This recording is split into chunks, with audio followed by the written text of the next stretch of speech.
Say hello. Ow. But yeah, it's good to see everybody again. How's your week's been, everybody? All right. Ooh. Watching more Star Trek. Good, good. Oh, we're still alive. Oh, okay.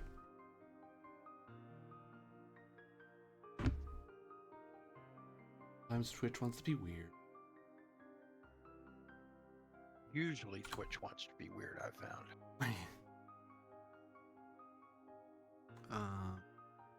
There, I'm actually watching chat this time because I didn't last time.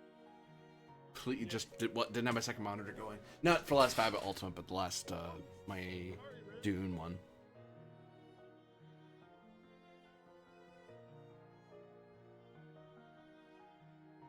I can never locate the quick click link for your Twitch in any of these Discords. It drives me nuts.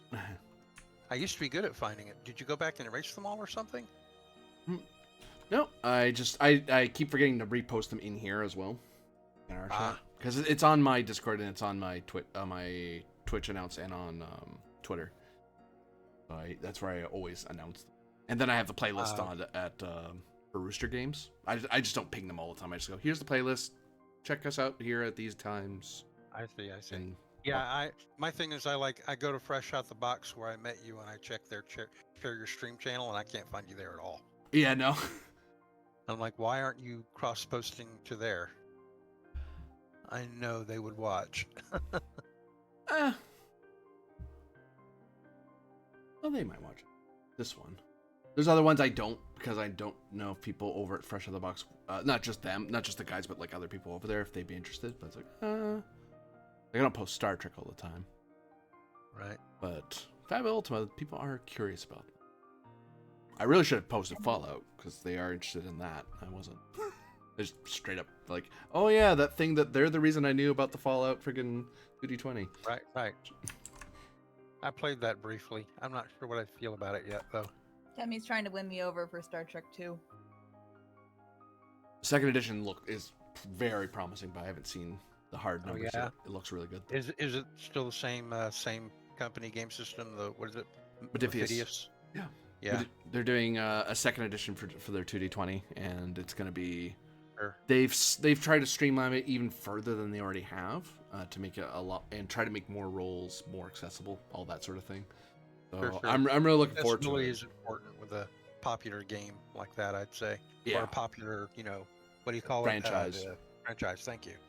That's what I was trying to get at. Like if the game is just too niche and complex in mechanics, then those, people who are just coming to check it out will slide right off the game. Yeah. All right. Hello everyone, I'm AD Springer, also known as Corbinian. This is the Electric Metropolis video game tour. We're having another episode of Star Trek 2nd Edition. No, sorry, wrong one. This is Fabula Ultima, the castle that would pierce the horizon, using the Fabula Ultima JRPG TTRPG system. It's not how they say it, but you get what I mean. Hydrate. I am hydrating. Rune. I'm drinking, darn it, and then I'll drink again. Hydration is important. Like, I'm joking, but I'm not joking. I'm joking, but I'm not joking. The time for somebody to get into the Roll 20. You know who you are. Sorry. I don't know. I'll just dock you 10 XP. It's fine. No, That's like a whole level in this game, man. Yeah, you have to choose an ability you lose. Ooh. no. I call it AD&D the Fabula Ultima Edition. You lose experience when your companions die. Wow. Oh man. Could you imagine? I thought I'd played with hard-ass DMs before. I mean, I began playing in like 1979. I know what a hard-ass DM is like. Mm-hmm. Listen, if we played like this, my Pathfinder crew would be rocking 0 XP. As they should. No. That's funny. Gotta show them who's boss, right? Man. All right. Oh, time for the opening poem of the day, of the week. I keep wondering why you never ask one of the players to read it for you occasionally. there's certain things I want to highlight in my delivery. Fair enough. Because even the reading's a hint.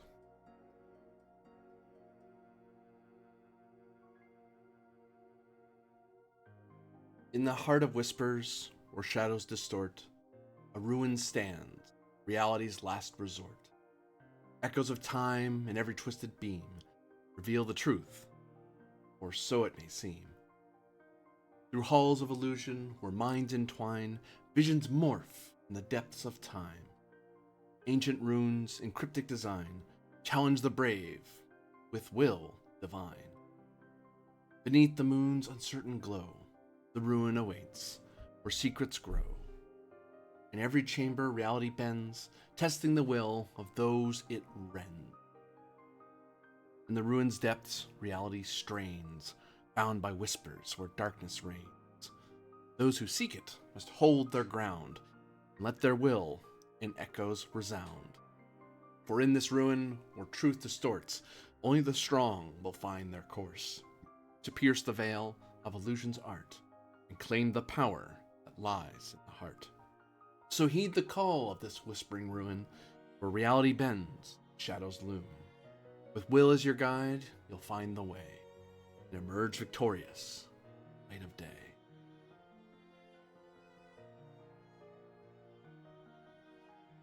And Huzzah!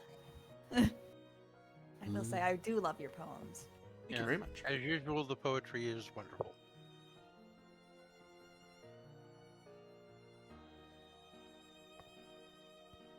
Welcome to Loading Hell, everybody.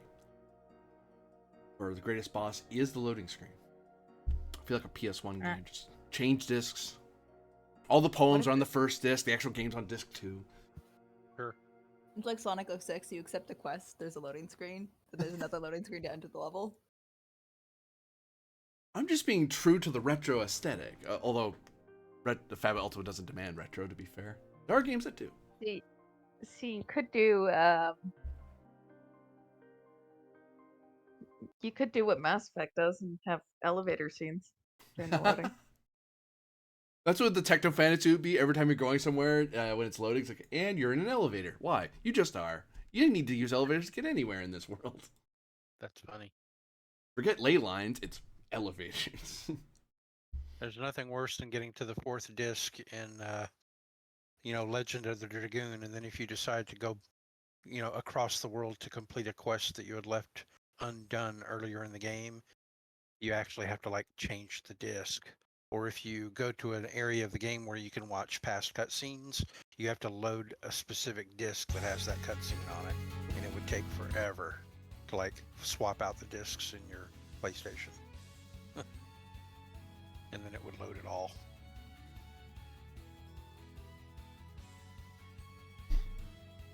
So last we left off, the party had begun its journey toward the Whispering Ruin through forest, and suddenly found that everything just sort of disjointed and fractured, and without any real warning, you found yourself surrounded in a glade of trees and rocks that are in trees, and a trunk that's like a foot to the right, another one where the tree leaves are a foot to the left.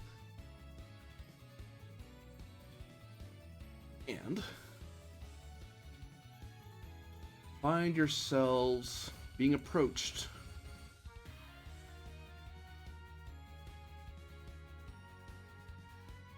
from the wood line, stepping through the tree, just phasing through them.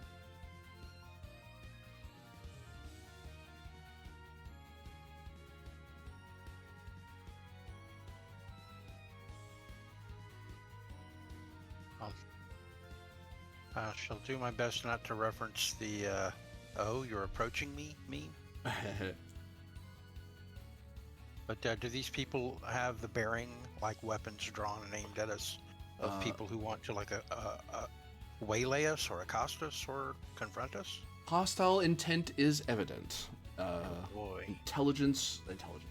Initiative needs to be rolled. Oh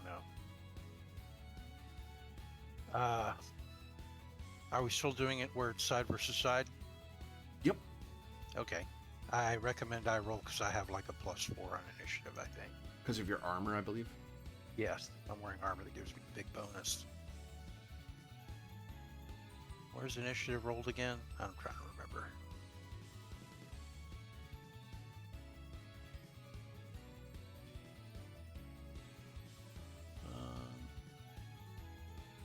Game Master, can you remind me how I roll initiative, please? Couldn't tell you. I just reference a solid number on my side. I don't roll initiative. It's under stats, and it's initiative and defenses.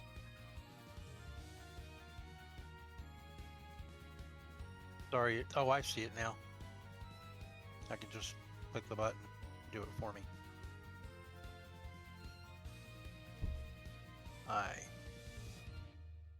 And I take the highest I don't know if initiative. this is of my actually going bags. to add my bonus correctly or not, but I'll try it and see.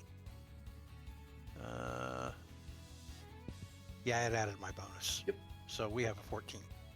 Plus any assist from the other two. As you get 10 or more, you're helping the initiative count go up. I am not helpful.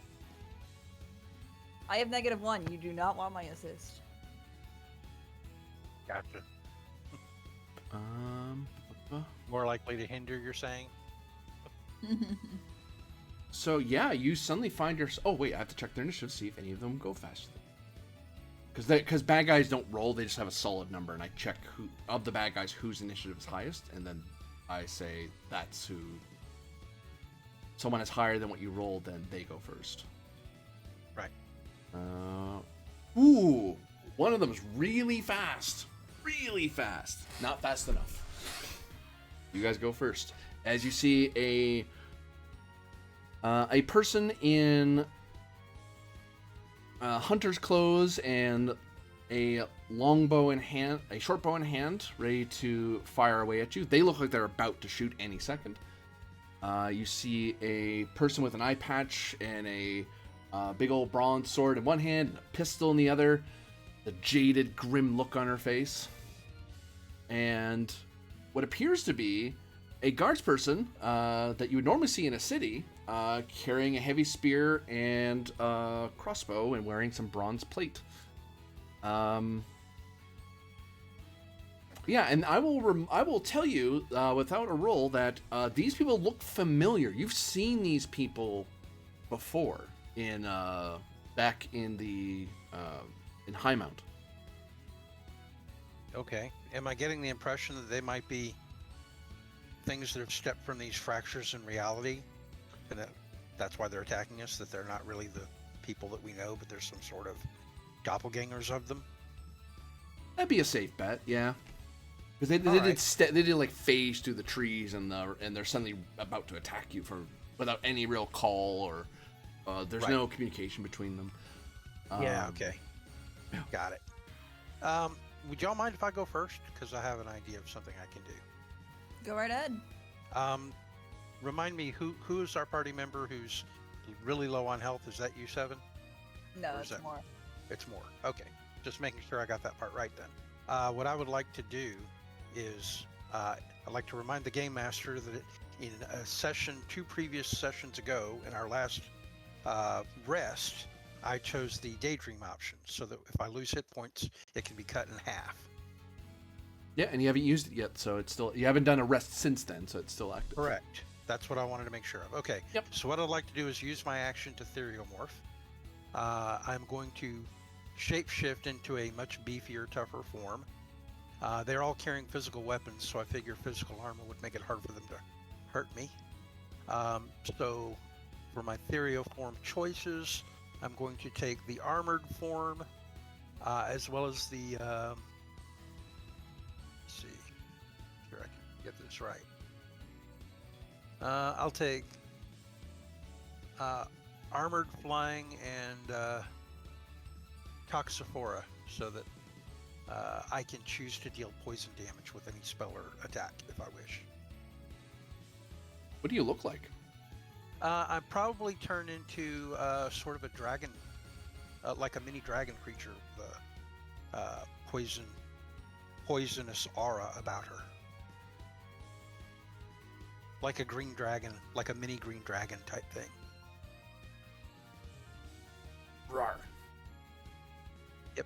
manifest. And now that I have my mastery, I still get an action after I do that. Nice. And instead of spending like 18 or 19 health, I only spend 9. So I'm going to do that now. Yep. Oh, I thought that it would just reduce. Sorry, let me correct that. I just put in a number. Okay. And then for my action, I will. What's the guard action for more Duncan? So that anybody that would have chosen to attack her has to attack me instead. Ooh, the rare guard action. Don't see that much. But my turn is done, and they can go.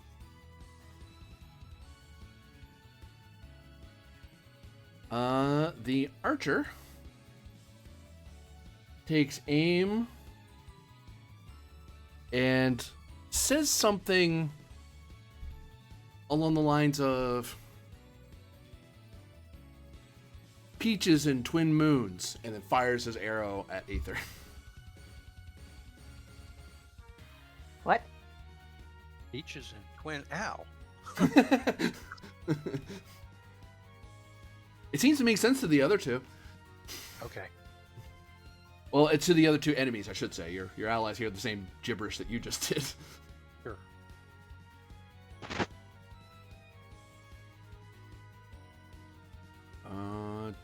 Da da da.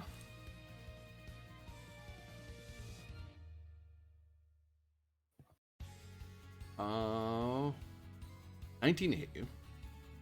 That's going to get me. Wow. And that is opportunity. Do they Oh. still have the same pluses after the playtest rules changes? Instead of, I think at the power range, instead of like +4 or 5 did, they're more like +2 now. I mean, they probably still got me. I'm just reminding you that equipment's different on NPCs now. Yep, they are using what I want them to be using. Okay, fair enough. Give me that damage. That is 11 damage. Okay. And opportunity.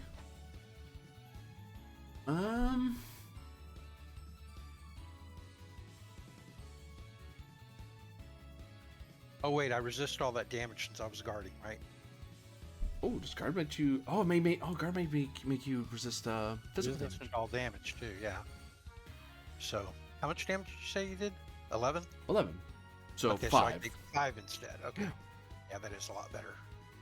So I had 50. That's going to put me at 45.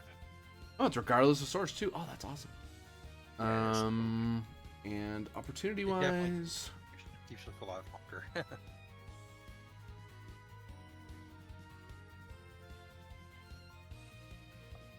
they are going to bestow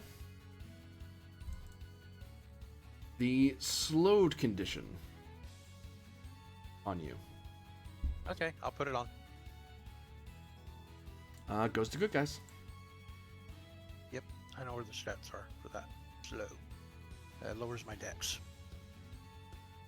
Won't lower my arm again any though, because it's no longer based on my dex. Yeah, he's trying to make you easier to hit. Not that he needs to do that, but that would be his first move. Sure. So it goes to our Zevin Demerel or more Duncan to face off these evildoers. I'd like to go next if you don't mind. Have at? Okay. Zevin's gonna whip out her pistol, like spin it around her hand, and I'm going to fire a warning shot on my fellow gunslinger. Okay. Bang. Cowboy style. There's like the showdown. She wiggles her fingers. There we go. There's the move and equipment. There it goes. Nope. That's not the right roll. This is the right roll. Does 11 hit? I'm pretty sure it does, but worth double checking. It does. Yay! Okie dokie. Ooh, they No have a- damage. I'm inflicting slow. Oh no. They're even easier to hit now, and they're not as good at shooting. No. As they seem a lot more cautious about how they're firing back at you now, because they think you're going to shoot them while they're doing something. As Zevin pulls out her gun, it kind of shoots at her feet. Ah. Decides to shoot back. One less die, because somebody spooked her.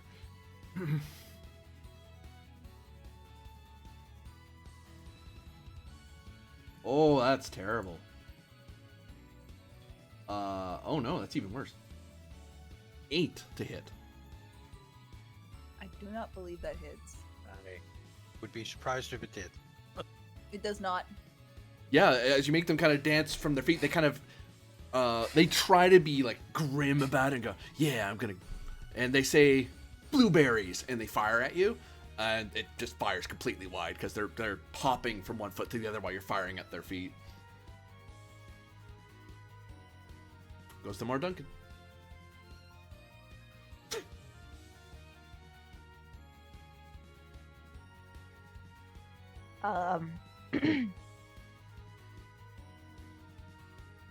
I will.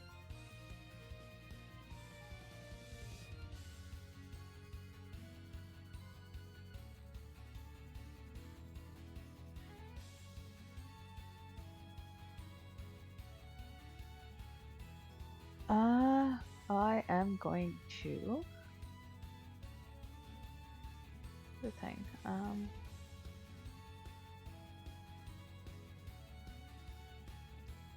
I have any of those right? No, I do not. Okay. Then I don't necessarily want to do that right now.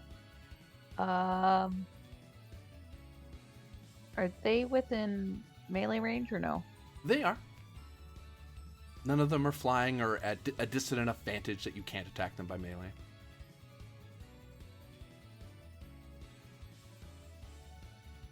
In that case, I will whack at them with my staff. Who are you whacking? This one, I guess. The gun-toting mercenary. Yeah. I think I clicked that button. No, that was not what I was trying to do. Does that do it? It does, but I think I missed. Oh wow, that's a bad roll. Oh, it's not a flub. And yeah, they're able to just as they're dancing away, they're able to step back and parry the attack away with their sword. Okay. Mr. Guard. For mushrooms! And charges at 7. No, charge me.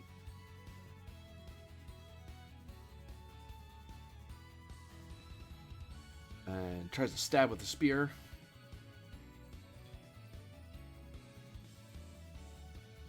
Ooh. A 7 to hit.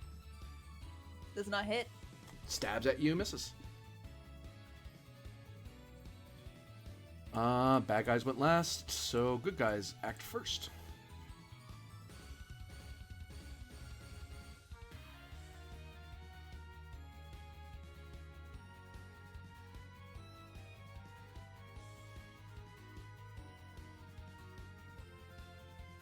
Anybody have an idea of what they want to do, or? Well, I think, if Lucius were here, which, wait a second, where did he go? Yeah, you notice he's missing along with Alexander. Yeah, where are the guys who normally Well, always well- yell they want to go first? We probably want to talk to him or stuff, but, they shot first.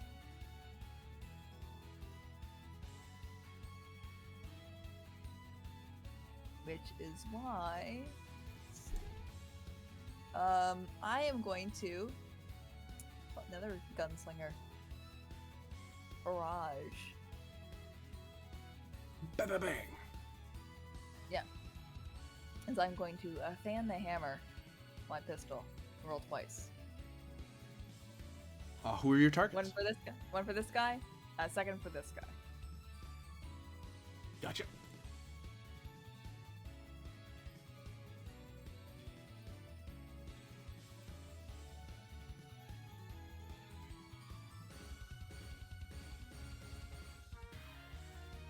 Does that hit?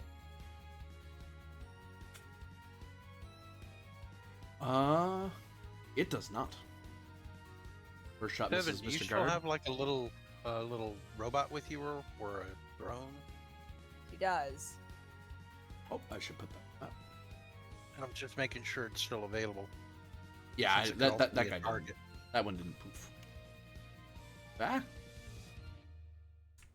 I'm okay. I'm okay. Thank you. And so bang and bang. First shot misses, and yeah, second shot misses. You've drawn their attention. They seem to be looking in your direction now. To which, Did she just miss? Or did something happen to the bullet? it looks like she just missed. Although it looks like the archer seemed kind of glitched out a little bit. You noticed, like they faded and broke up into tiny boxes and shifted a little bit and then reformed. Ah! And then Ah! fire an arrow at you. But you can't do that!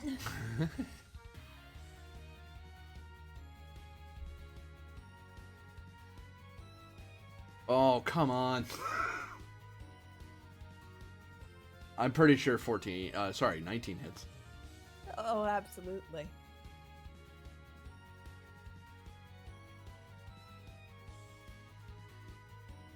Uh, 11 damage. And you have the slowed condition.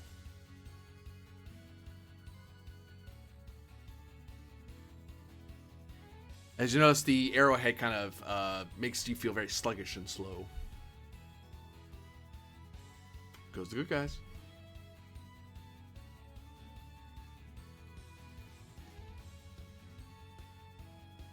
Do you have anything specific you wanted to do more, or? I'm not yet. I'm trying to preserve my inventory points because I'm out of trade points, so I can't restock easily until we get to a settlement. I see. Well, in that case, I would like to go ahead and cast a spell if you don't mind. I'll go next. Maybe I can Okay. hurt one of these guys.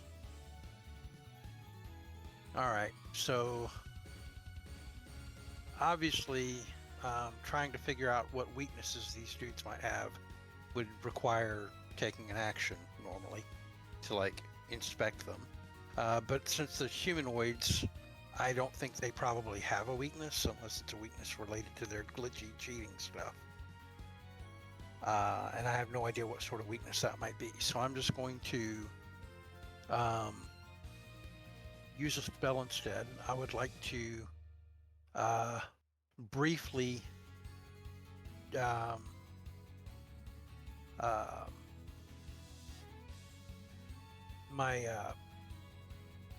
my attack form for my shape-shifted melee attacks as a free action for the round will be like a caster weapon type thing. So, you know, a wand or a tome or something of that nature. Mm-hmm.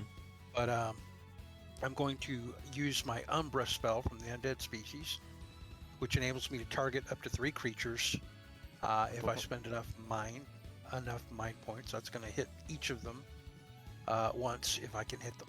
So I will cast Umbra, and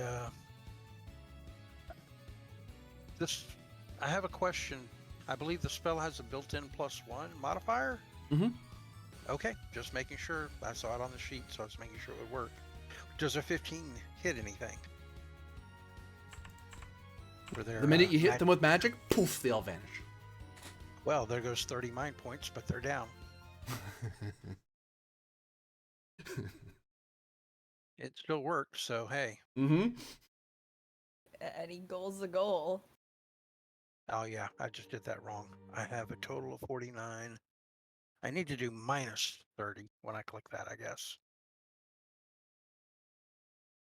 No, that still doesn't do it. What the hell? I thought these roll 20 boxes would automatically do math for me. Oh, I hit the wrong button. Oh, there it worked. Okay. Thank you. Anyway, yeah, I cast a spell and I breathe like a a blast of dark energy from my breath weapon all over the three of them as I fly around breathing on them all. The minute you breathe through them, you notice that they glitch out even more, as if they're trying to break themselves apart and avoid the hit. But it's a magic attack, so and if you roll high enough, there's a possibility that the spell could have failed. If you rolled low enough, it wouldn't hit them. But if it hits them at all, they took damage, and the glitchiness kind of it just unravels, and they just vanish like the illusions they were. Well, nice to know. It looks like magic is the key against these glitched enemies. Unfortunately, that's going to burn through our resources fast because I don't have a lot of that in the tank. But I'll come landing down, and I'm going to stay in this form because it lasts for the scene. If we get attacked again, it'll already be active. But I'll land and say, are you all right, Seven? I saw you take a hit. Oh, ow, ow. I'll go Cheater. check the arrow and see if it's still stuck in her or just winged her and went by. It's in her knee. Do you need a health potion? Oh, no. I'll walk it off. Did you say it got you in the knee? Nah. Does that mean you have to retire?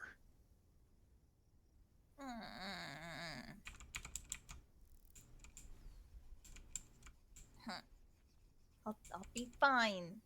Okay. I think we should be very careful. Do you mind if I use my ability to fly here and sort of scout for more danger before we move ahead?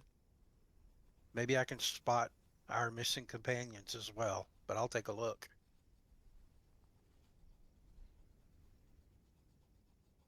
Go ahead. They'll catch up. Yeah. Yeah. I'll do that. I will take a flying scout around the area and see if I can spot our missing companions or any more enemies nearby. Insight's part of it. I'll do double insight if that's perfectly fine with you. Do I get any modifiers for being above the scene by flying? I'll give you +2. Thank you. Looks like I've got a 14. 14, you say? 2 shreds, you say? Shreds, you say? What about his wife?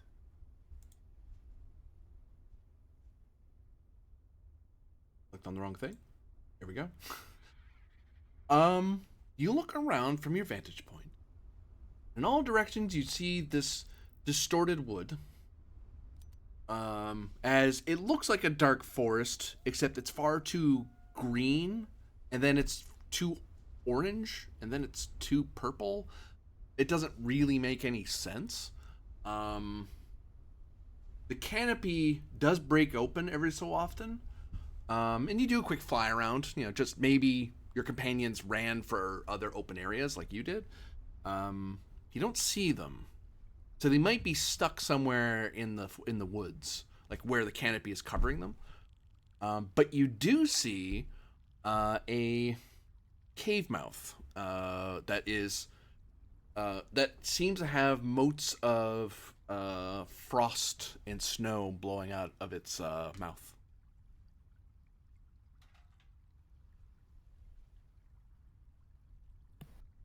And you also see, looking down at Zevin and Moore, where in their immediate area, when you're on the ground level and you just look around, it just looks like there's nowhere to go. You're just looking at this jumble of tree and brush. When looking from above, looking down, you can see that there is a path. It looks like there is a path that cuts through, that's very narrow, Okay. allows So you to kind of progress forward. three of us to that cave then, if Yep. I come down and show them. Okay, then I will do that. I'll come flying down, and I will let them know I don't see our allies anywhere. They could be anywhere under this heavy canopy, but I do see our goal, and I think I can lead us there if you are willing to come with. Yeah. Speaking of which, Seven looks around at like the ring of rocks and trees and the hodgepodge of everything around them. Right. It's a pretty weird place. Yeah, not Sure. a fan. I mean, I've lived here in the Darklands my entire, well, as far as I can remember back, and I've never seen anything like this. So I think something may be going wrong. with whatever's going on in the cave there. We should probably hurry before it gets worse. I've certainly never heard of anything like this before, have I, Corby? Uh, Insight's part of it. Of course, I'll do another double insight since it's my best stat. But I only got a 9, so I probably can't remember anything. Just much like I'm supposing. I literally. You've seen the edge of it, but you've seen the glitchy, the distorted wood, but you never went in there. Just felt like it was a bad place to go, so you just didn't go. Yeah. Well, that's what I'll tell you. I'm just like I never thought it'd be safe to come and actually explore here, so I don't know much more about the place. But I feel with the two of you, maybe we can make it through. And like I said, from the air, I could totally see the entrance to the cave, so I think I can take us right there.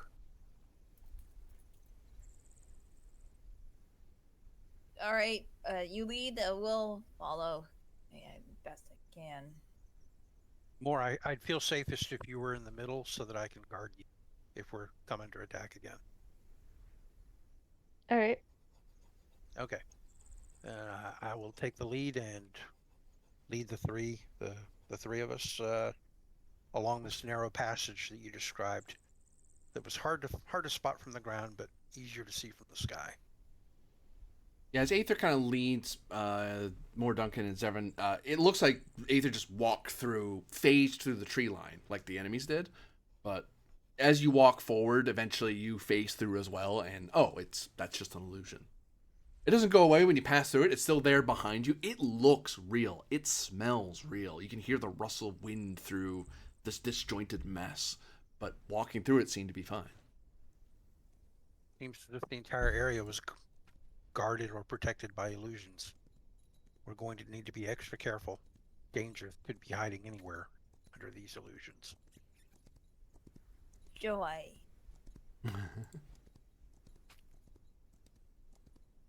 Can I get us to the cave safely, or are we going to need a travel roll? Oh, a travel roll will come up. Well, I believe we have somebody who can do something about that, though. Do you?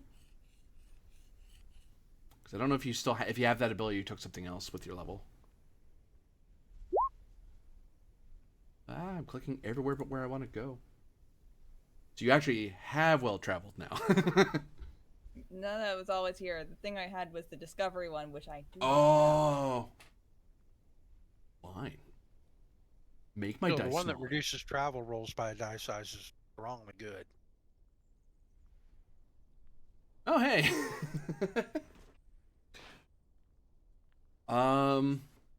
As you're progressing along, you find yourselves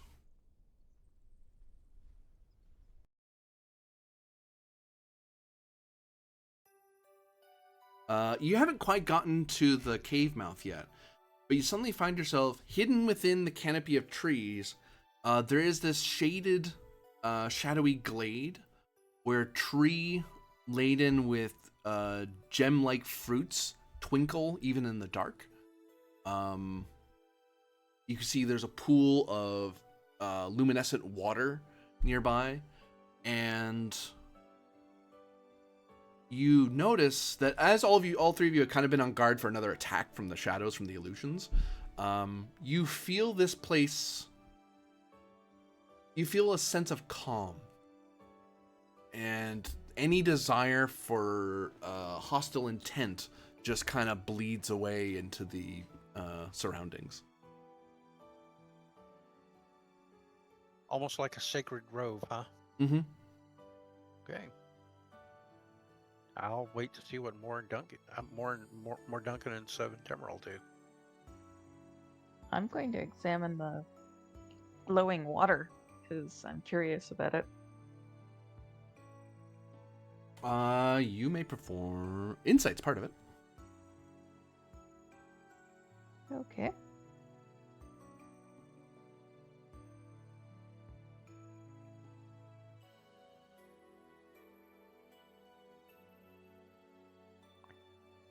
I think I will go Insight Willpower. Because I'm curious. Dang, that was a good roll.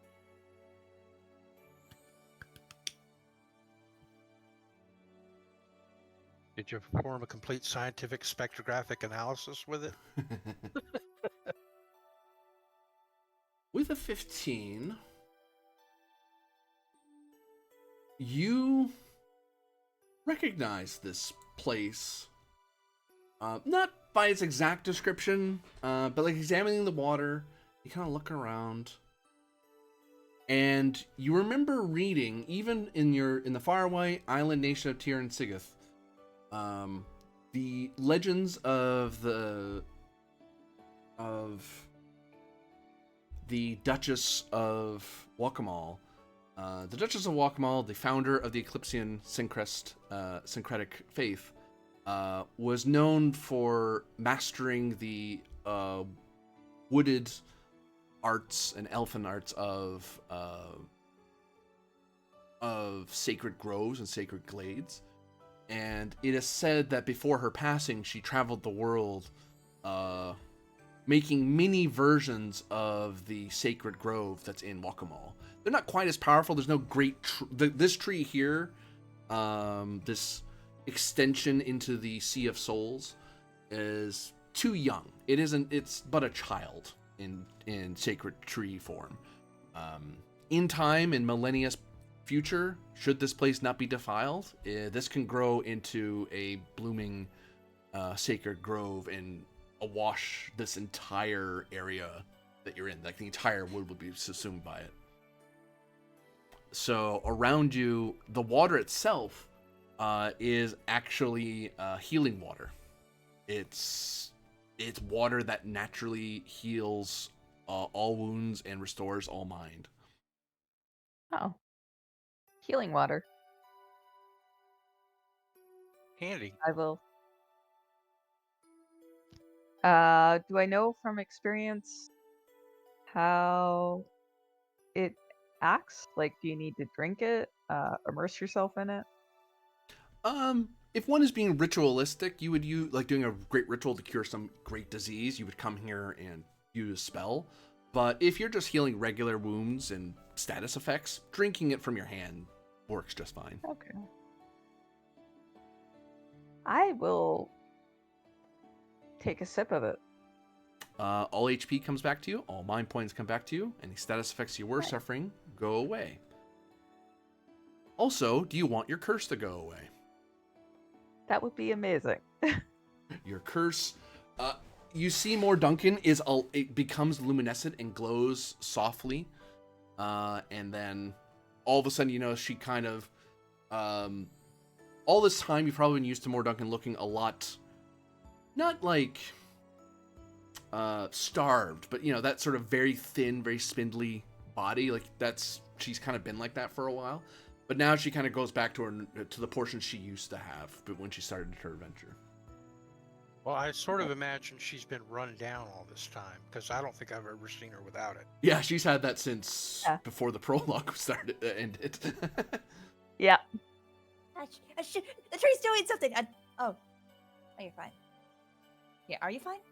No, it's fine. It looks better feel than better ever. than I have in weeks. You look better Really? than I've ever seen you. Mm. It's healing water. Give it a try for your lake. I Yeah. assume that the scene has changed and I should take off my dragon stuff then? Yeah. Corby? Okay. I was just about to say. I will also definitely go and get a sip of that water, clear off the, heal my stuff and clear off the slow. I Well, was Yeah. going to investigate the fruit, but when I saw that, I'm like, nah, I'll check out the fruit later. Yeah, I can always look at that later. I'm having a drink right It's not now. going anywhere, yeah. I think I'll just go ahead and take a drink. Yeah, you take the drink, and I'll say of taste, it tastes like not. It's like it'd be your favorite fruit drink, but not like saccharine. It'd be just as sweet as you'd ever like it, but not so much that it would kind of put you off. But it's just Yeah, that not like perfect cloying. mouthful of liquid. Nice. Mm. Now, the next question I have is it possible to save or bottle any of this for the future, even if it's not nearly as strong? Like, could I spend inventory points to have something like, a potion of this saved for the future? You would do a dex roll. Well, dex would be part of it roll, and based on how well you did, you'd be able to bottle a certain amount. Okay.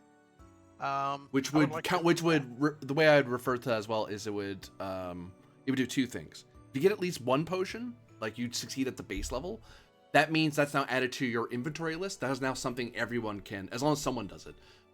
Everyone can now have those potions because one can presume if one person can do it, everyone else learns from that person and starts filling up bottles as much as they can.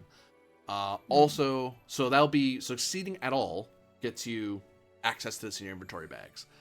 Second thing, the better you do at this initial roll, you will gain inventory points based on how well you do. If you So I fail, feel nothing like- bad happens. Like even if you fumble, like there's not a whole lot I could do to you that would make sense here. Well, I'm thinking maybe Seven should be doing that because she could get the most use out of all those extra inventory points. Or more. More could also use it. GM, Yeah. given that Seven is a little bit of a gremlin, would it be fair to say that we saw that gunslinger lady? Seven saw that gun. Mhm. Can I have just picked her up and dragged her this whole way? She vanished when the spell kit was cast. Aww. I know. Yeah, when I wanted- dissipated them, they were glitched out. So sorry. I wanted a free gun. I didn't know it would happen. I was just trying to save us. It's a free gun. It's free. Maybe we'll find treasure inside the cave when we get there. At least we'll be fresh for it. You know, I feel like it might be smart to even take a rest here. This You feels could. like a very safe location. And You if we could were rest fully here without rested- using up a tent. This place is safe Yeah, for if that. I mean, I'm thinking if we rest here before we go, we'll be prepared. Sounds like a Okay, good we can idea. Rest here then. Alright, I will examine the fruit though before I fool around with the water. I'm thinking that since someone could gain inventory points out of it, maybe one of them should be the ones to do that for the water thing. Can Insight. only one of us try it, or Hmm. you said somebody could get bonus inventory points if they rolled well enough to get the water? Can only one of us do that, or can all three of us try? Only one of you can do it. Others can assist. Okay. And if a person successfully assists, they gain inventory points. Mine are full. That's fine. I'm 2 from max, so Yeah, you're worth it doing then. Yeah. Okay, yeah, then I will attempt to get the water. I'm, for the group. I- Are y'all going to help so that y'all might benefit from gaining the inventory points? I will attempt to assist. Dex Dex is is part of it. you were saying? Oh. Yeah. I'm going to do Dex Insight. Very good. I'll go Dex I have willpower. a question. Can my shapeshifting give me any bonus modification on the attempt? It could, yeah.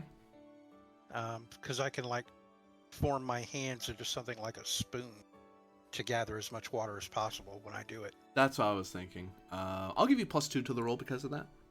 Thank you.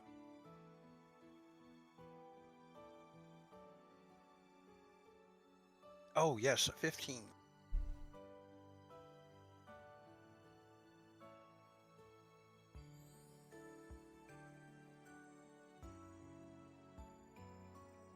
Oh, and that Dex willpower is your assist attempt. 15. So,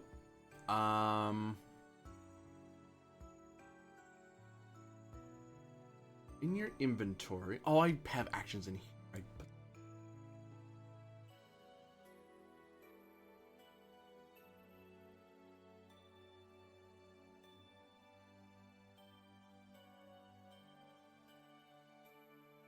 You may add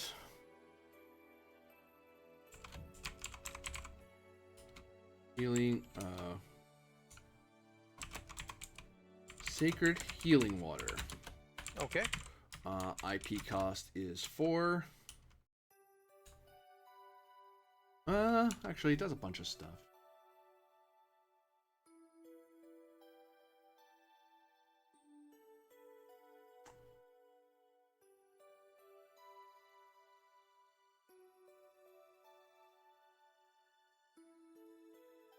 Yeah.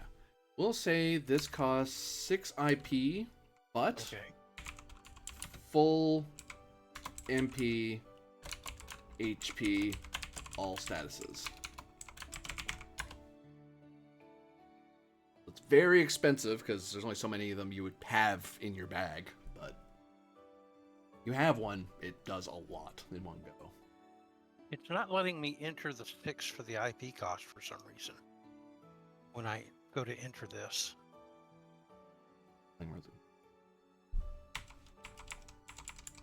It's also not letting me finalize the creation of the item for some reason.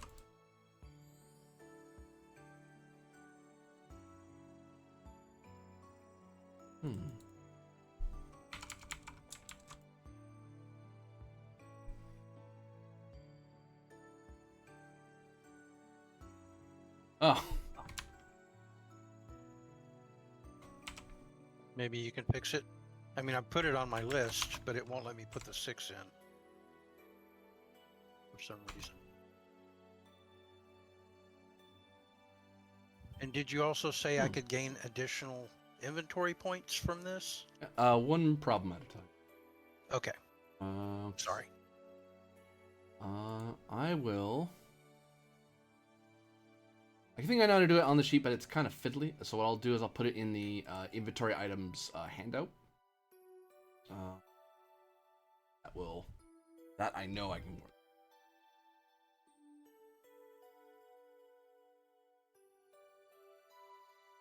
You can sort of enter it, but you're kind of entering it blind. I don't know. That's kind of odd and kind of finicky.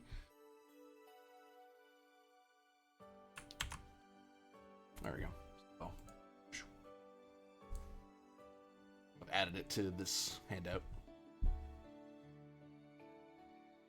And as for the extra inventory points, you rolled a 15.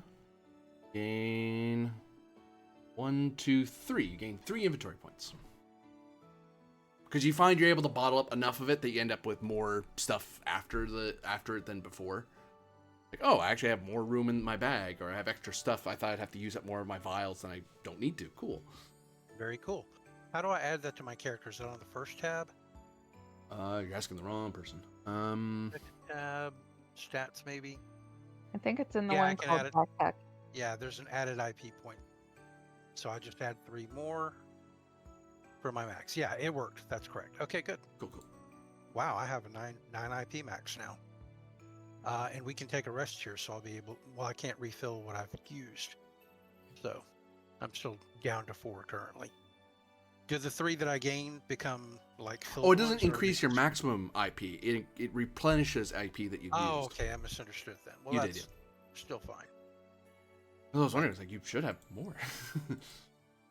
That just means I'm going to go from 4 to 6 then. I was only down 2. Yeah. So that's still good. But yeah, do you all take a rest action here? Yes, let's. Yeah. Yes.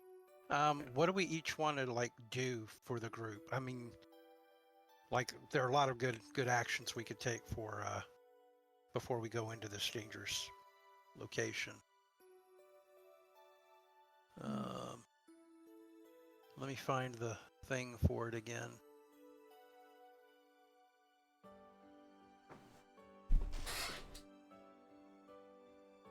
Is that one located in the latest playtest document, or is it somewhere else? Yeah. It is, yeah. It is. Okay, good.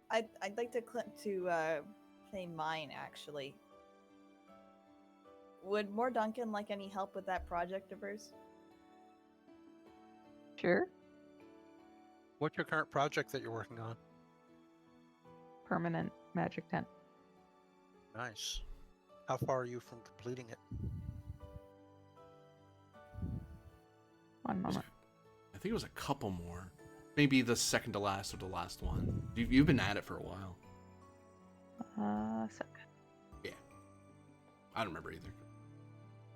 I am at 4 of 10 points of progress. Oh, Further so away you're that coming far. up on halfway. I do not know Yeah. if this applies.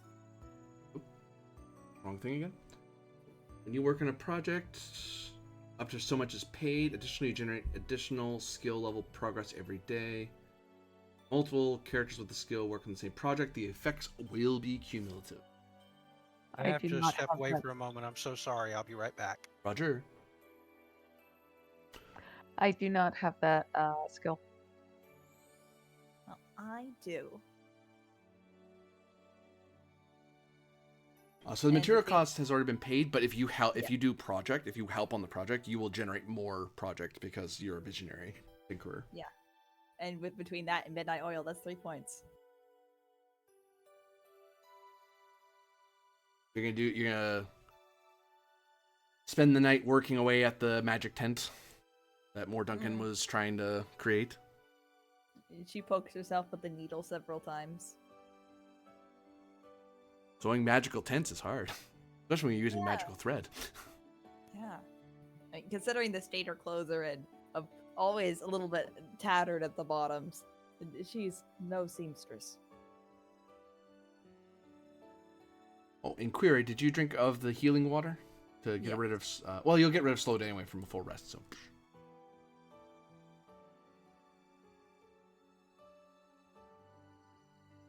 Do you wish to change any of your bonds or create a new one?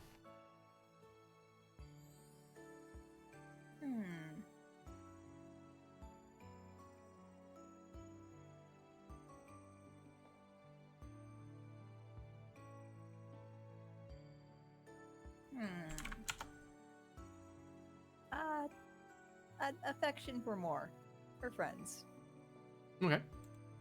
Thanks. Actually, I think I'll do likewise. You're gonna spend the midnight oil. You and Zevin both working away at the tent. Sure. That'll take it to 9 out of 10 points of progress. Yep. And in the meantime, I will also change my bond. I need to remember. There they are. Hello, I'm Okay. back. Sorry about that. It was unavoidable. Forgive me. No, never. Now, I believe in it- vengeance, not forgiveness. No. it's cell phone problem related. My mother left her cell phone at Oh, no. another person's house, and it's Mother's Day weekend yesterday and today, so people are calling, and they're basically calling me to talk to her. I get you. So I had to deal with that. My apologies. Not at all. If I help with the project, would that take it to the 10th point that she needs to complete? Yep, they're just one away. All right, then I will also use my action for the camp action to help. So Okay. 3 of you spend the And, night, like you're resting, but all of you are helping stitch this very particular magic tent. And I'm also going to have a bond of loyalty added for more Duncan Oh, for cool. my action. So, what And is I already the had one with 7, so what happens when a project is completed mechanically? I'm gonna triple check. Sure, I'm not ad-libbing too much. Every GM ad-libs a little bit. Why? I make work for myself. I don't like making. The invention's created. Yeah, it's just it exists now. Nice. So we now have a permanent magic den. we have a permanent what? Magic tent. So you Oh, don't spend we have IP. magic You don't spend tent IP for it IP. anymore. Wow, that's awesome. Yeah, that's real good. Uh, That means anywhere we need to, we can pitch it. The only downside is if you are, if I defeat you guys, I might shred the tent. But all that means is that if Yeah, I I destroy it believe in battle, you could spend a camp action repairing it. You Right, just right. re-sew it back up again, as opposed to spending IP In other to words, dig the- up more. The concept is invented, so it's easy to make again now. Yeah, because Moore Duncan now knows how to make magic tent. Now knows a fast and easy way to make a very durable magic tent that just needs patches. Like right now, it'll look like a very pristine magic tent. But as it gets destroyed or shredded, it can get patched and sewed up a lot easier. Because most magic tents, when they take damage, they just kind of they go to pieces because they're mostly magic, not fabric. Whereas Moore Duncan has actually infused magical fabric and stitching into it to make it a lot sturdier. Thematically, Moore Duncan, amazing. what does your permanent magical tent look like? Because this thing's pretty much like a minor artifact. It's the Moore Duncan magic tent. It One moment. Oops, I put my status up. Whoopsie. It is a mainly circular tent, but it appears to be larger on the inside. Mhm. So it's got quite a bit of space inside of it. Outside, it looks like it could just be like a one-person tent, but inside, it's enough to comfortably sleep the entire party. So it's more like a yurt, less the more traditional peaked tent that most adventurers use. Yeah, But your 'cause- version looks like a one-person yurt, like a mini yurt, and it's like no, it's actually a Yeah. full-sized one when you actually go in it. yeah. Wow, It, that's amazing, More. I imagine my help was actually fairly minimal. Maybe put your finger here while I tie this, and Mm-hmm. here, come hold these while we're doing this, because my knowledge of anything like what you're doing is absolutely abysmal. But I'll help where I can, you know. And when you're done, I'll be like, wow, this is fantastic. Look how roomy it is inside. Mm. I can't even reach the ceiling. Of course, you know, I'm 4 feet tall, but Yeah. that doesn't mean anything special, right? Yeah. Yeah, it's so big.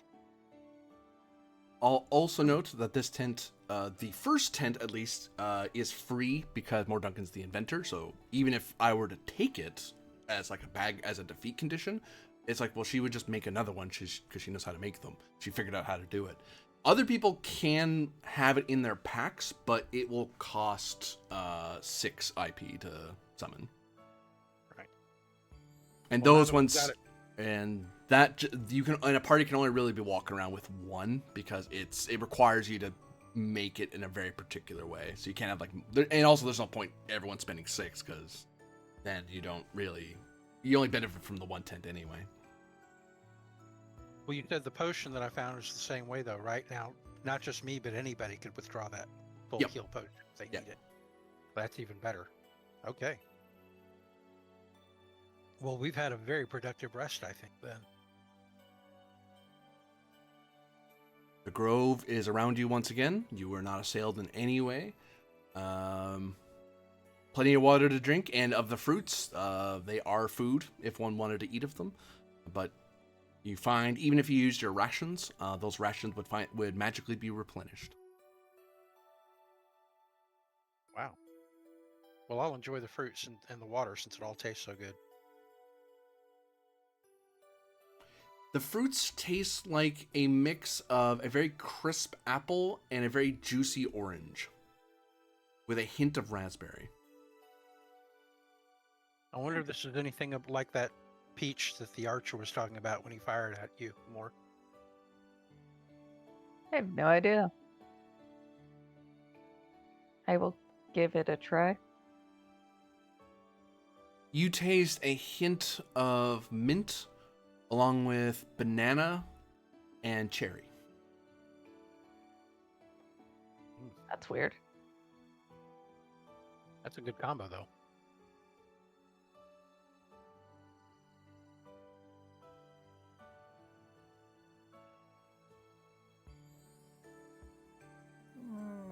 Zevin ain't gonna trust that. Okay. First, the people disappear. We're not expecting the food to disappear too, huh? Well, I don't think it's going to disappear from out of your stomach afterwards. Might. I don't think this glade is part of the glitched. Like, we're in the area that's partially glitched, but I don't think the glade is. Is the glade itself glitched? Doesn't look glitched at all. It does look odd because it doesn't. It looks odd by virtue of the fact it doesn't match its surroundings. Right. Like, the area around it looks somewhat glitched, but the glade itself seems fine. Who knows, maybe the magic of the glade is holding off the glitch.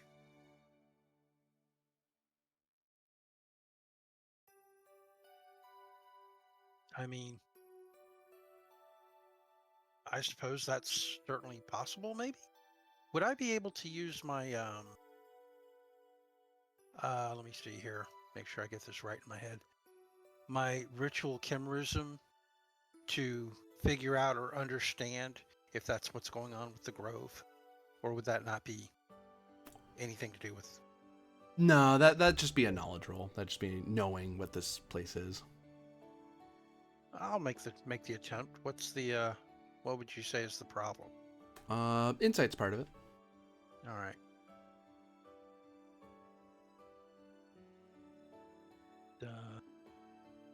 Did that roll? No. Oh, I didn't hit the submit button. My bad. I guess I can't figure it out. I don't know. An 8, maybe? With an 8, it's your animal instincts give off this feeling that before you kind of had this animalistic urge to protect the people you're with and protect yourself, look out for food, look out for water, watch out for predators. Here, all that goes away. It almost feels like you're sitting by the belly of your mother. It's that level of comfort, that's the level of animal instinct you're feeling. So it's very hard, even if you wanted to hit something or attack somebody, it would be as unnatural as a pup suddenly lashing out at a blade of grass. Like it'd be so pointless. It's hard to consider it. It would even be a roll to attack somebody in here. Okay. Well, I'm gonna say, based on the way this place makes me feel, it seems safe to assume that its natural magical powers perhaps holding the glitch at bay. What do you two think?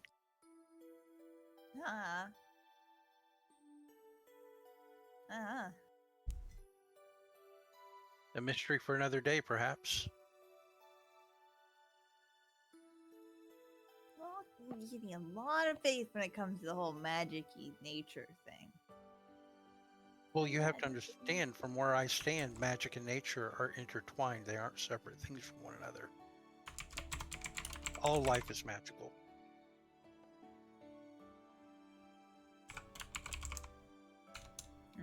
Yes. He said, very unconvinced. Fine.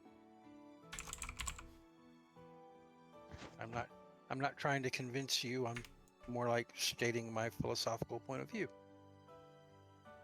So, do you continue pontificating your different points of view about this place? Do you explore more of it? I think we should probably get moving. We have work to do. I was hoping that if we stayed here for a whole rest, that our missing companions might stumble into it, but they haven't shown up. I wonder what they're up to.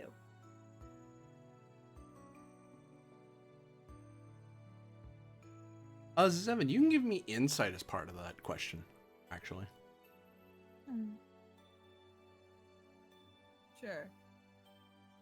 Insight and willpower, let's say. Sure. My good save, my bad save. 5.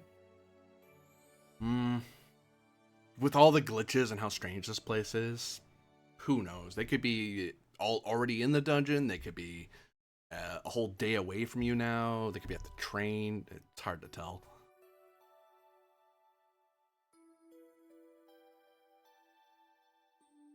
Doesn't help none of this is technological, although it has that glitchy look that you may be somewhat familiar with back home, but its trees are glitching, so it doesn't really compute, right? They could be anywhere by now.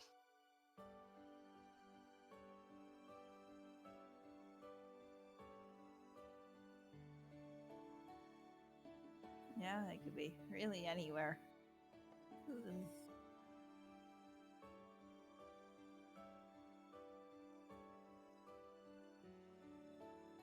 I know it seems dangerous without their aid, but it doesn't change our mission. We're going to have to press on without them at some point.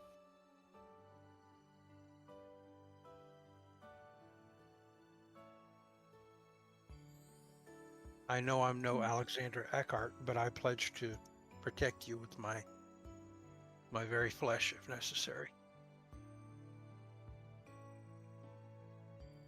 If anyone's got me, I know companion support drone Markspeed version 17 has me. Beep boop. Flies around.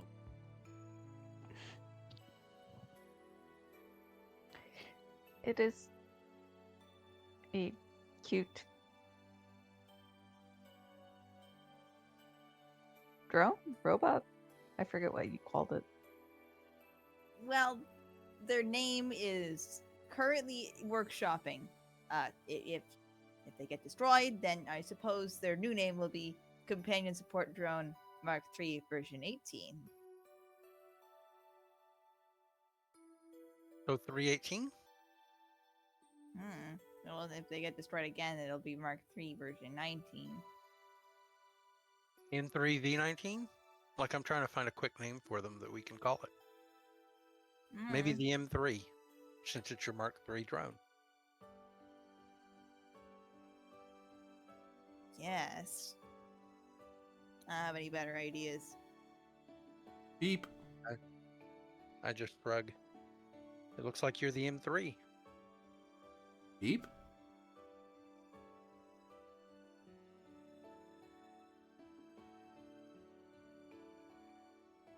It whirs around a bit.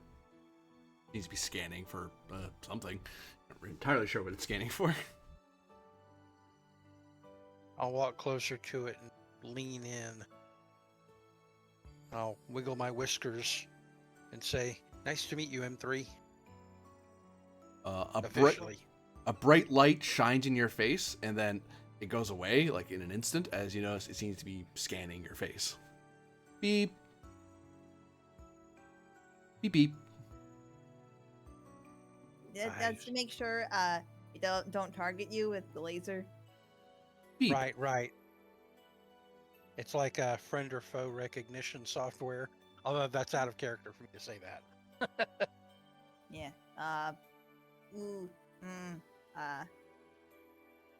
I'll set it to scan for Lucius and Alexander. I have some concerns about that. Since I shapeshift, does that mean it might occasionally accidentally target me? Every now and then. Great. Just avoid its sphere of vision. Is it sphere of vision spherical? Beep. It's a good question. You pull you apart to see. could you maybe program it to recognize a specific piece of thing or gear that I have on me and not attack anybody with it? I need to hard code that in. I'll do it as we walk. I'm just saying I would rather that than, take a few bullets in the back by when I'm trying to protect you guys. I haven't shot you yet.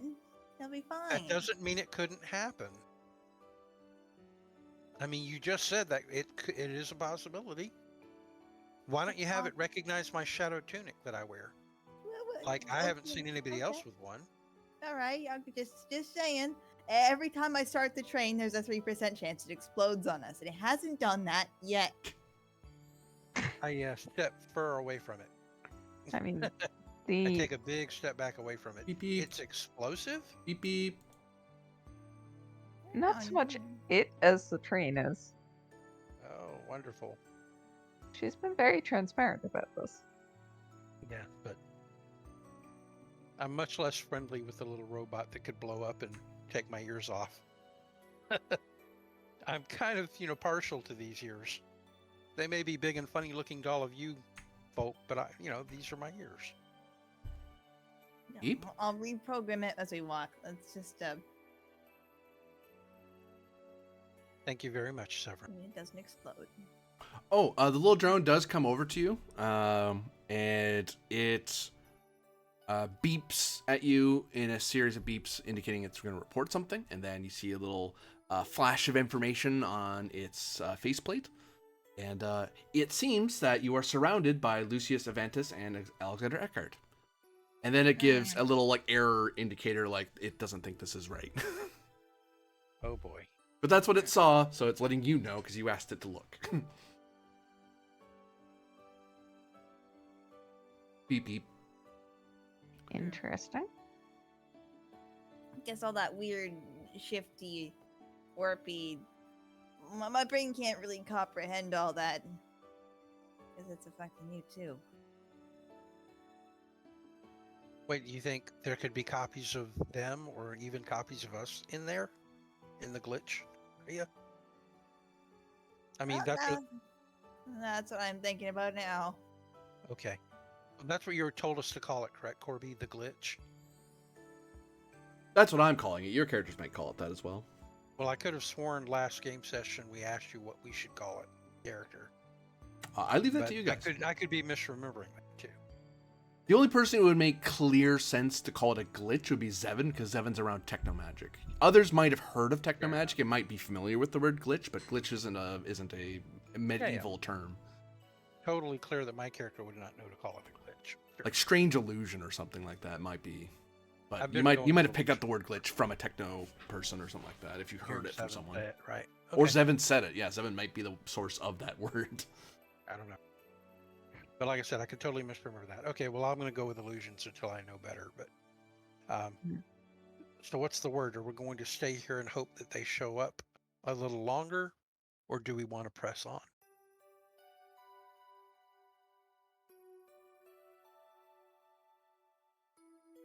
I mean, we're certainly safe here, but I don't know if we're going to be safe here forever.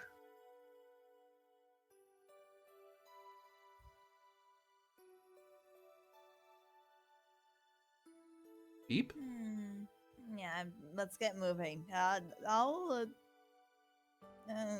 there anything I could leave behind to let Alexander and Lucius know that we were here and the direction we were heading?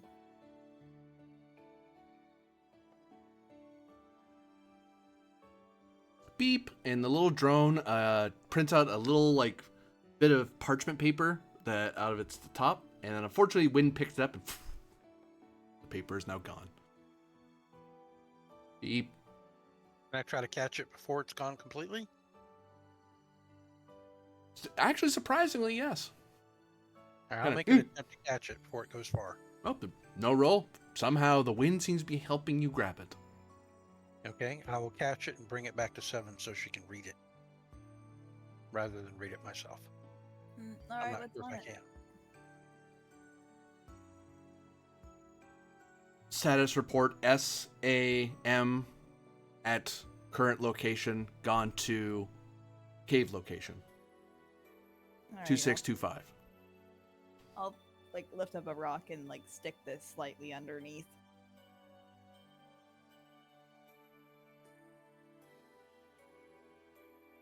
Beep. Good robot. Right, you do need a name. Beep beep. It flies around in circles for a bit. It's excited, probably.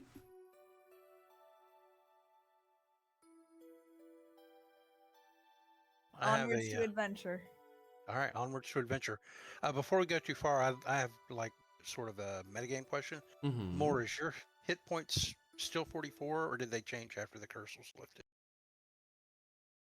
Like, were your stats super low because of a curse, and they need to be adjusted back up, or what's the word? More Duncan is BRB at the moment, but Okay. yeah, any HP, the curse half their HP, so their HP would come back to normal. So it should be showing their original HP. They probably just haven't gone around to updating that. Well, if she has 88, that's a lot.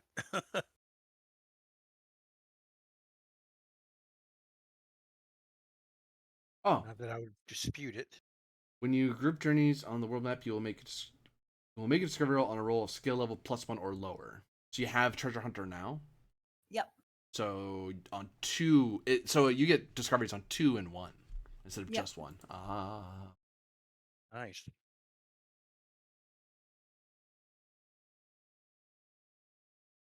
Very useful for traveling. You're a good friend to travel with, Seven. Powers of wayfarers are not to be underestimated. Anything.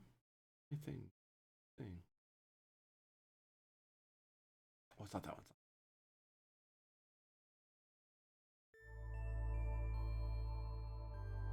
I was just noting that the 44 seemed awful low after the curse was gone. So I was going to ask about it.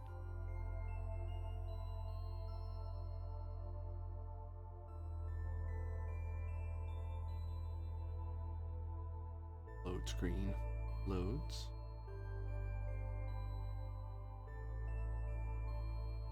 Oh, that's what that's about.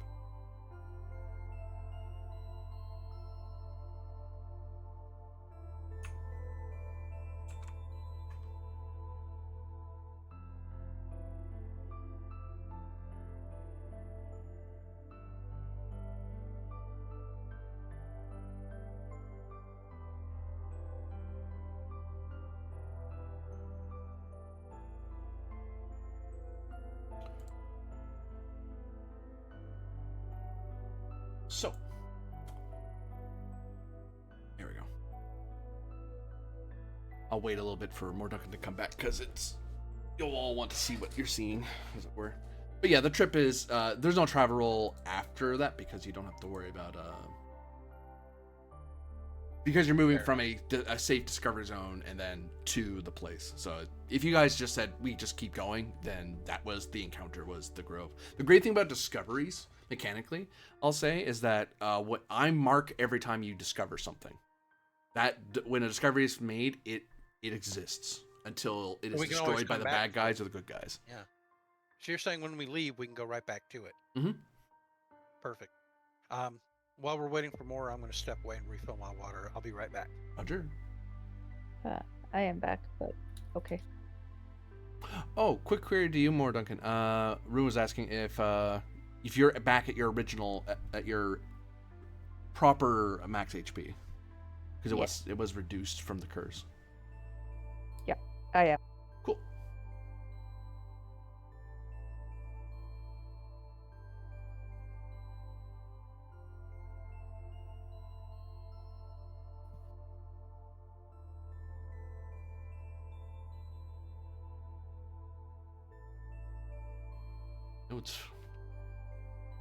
Yeah, that first fight could have been really hard to chew through a bit. But I was like, yeah, there are ways out of it.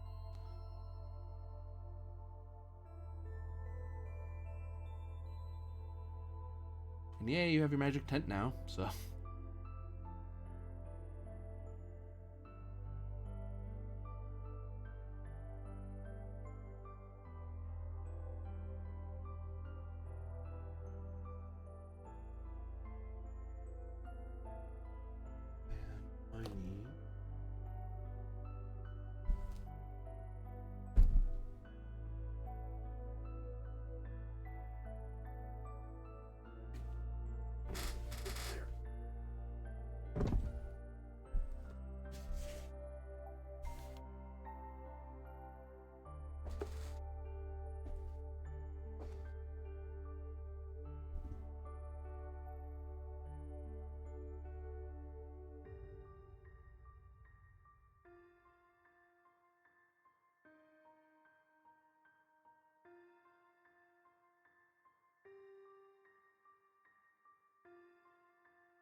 I have returned.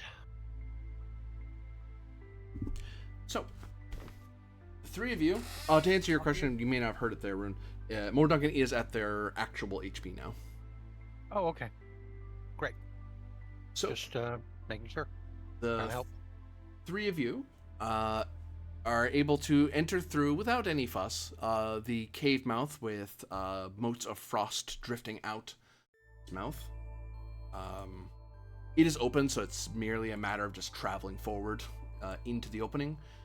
When you step through the opening, you see that the room itself seems to be of carved ice with intricate ritual circles etched into the ice below a layer of ice. There is a glowing blue lantern that seems to be alighting the entire room. There is a pedestal with some sort of tome or book. And at the far end of the room is a glowing, pulsating purple sphere. And of course the doorway you came in.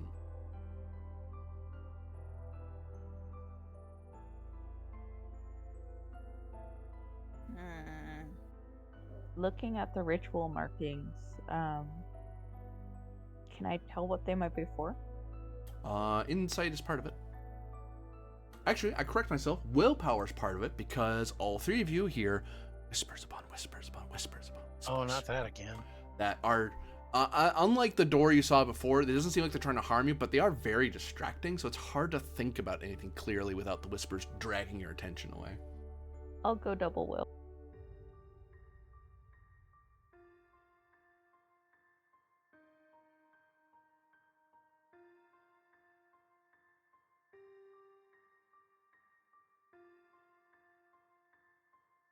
Evan, you say.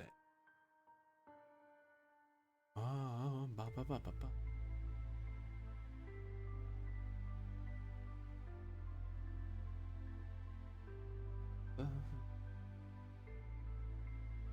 11 tells you.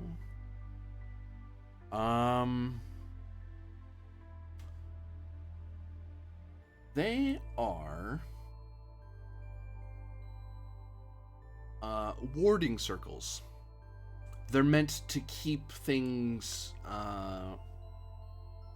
with ill intent from passing through this chamber. And it's because it's paced out across the floor due to the fact that it's trying to make sure that a monster doesn't just simply hop over it or something. It's like no, it's the whole room's covered in the things. Ah, okay. I'll try to move forward then.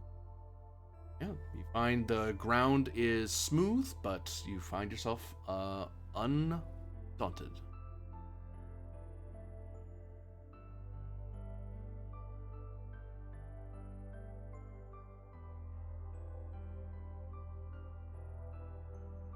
What's the glowing orb thing over here? It is a purple glowing a pulsating sphere. And what's this little thing here? It is a pedestal with a book on it. Or some sort of tome.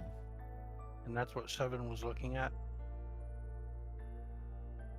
Seven hasn't done anything in this area yet. Okay. I haven't either. I don't know what to do first. It's well lit from this glowing thing over here. Is that right? Yep. And is that like a magic torch or a lamp, or what are we talking about? Seems to be a floating lantern. Okay. Not like one of those living floating lanterns that could attack you, though, right?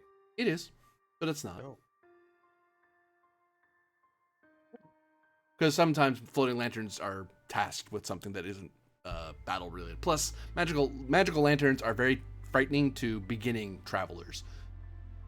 Staunch adventurers like yourselves are unlikely to be fazed by one of them. 20 of them might be an issue, but one of them's not going to be too much of a problem. I was just making sure it wasn't actually like a construct enemy type thing. Yeah. It is a type of construct, but it doesn't seem to be showing any hostile intent. It seems to be doing that pretty standard thing of just lighting a room. And it isn't even moving around. It doesn't seem to be reacting to you guys moving around or looking at things. I can't move my drone, so I will leave it there. Oops. I think if I'd you like to pull see- the drone on and into this area, I can shrink it. You should be able to move it. Allah. Thank you. Can you move it? I guess I do have one There you thing I'd like to start doing. I'd like to examine the room and see if I see any of the weird illusions that we saw outside of the mouth of the cave. Because of what I'm worried is that what we're seeing may not be real, like the whole room or parts of it could be an illusion. So I'm walking around and examining things to see if I can discern if any of it is not Willpower is real. part of it, Okay. because there's the whispers upon whispers that are trying to pull your attention. Sure. Can I plug my ears with my fingers to block that? You plug your ears and you hear it in your head. So it didn't help. Got No. it. And I no longer plug my ears. I was thinking that might be a good idea to get a benefit on the roll, but I guess not. Yeah, I'm not going to be able to figure out Jack with a 7. 7 will tell you that you don't see any of the telltale signs of glitching. That doesn't mean this isn't you don't see that type of illusion. But Okay. that doesn't mean it isn't an illusion. It just means it's not that kind of illusion. Right. Well, I'm going to actually touch this pillar to see if it's physically actually there. It feels cold to the touch.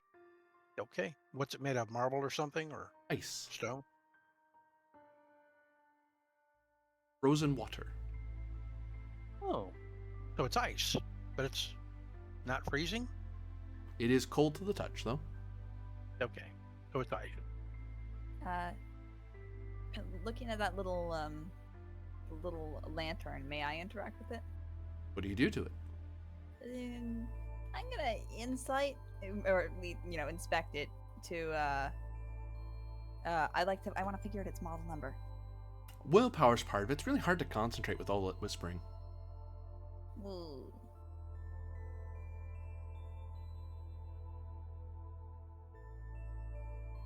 Willpower and 5. Ooh. E. It doesn't seem to have a model number. I'd like to spend a Fabula point to invoke my identity, a mechanic by trade. Certainly, I'll take that from you.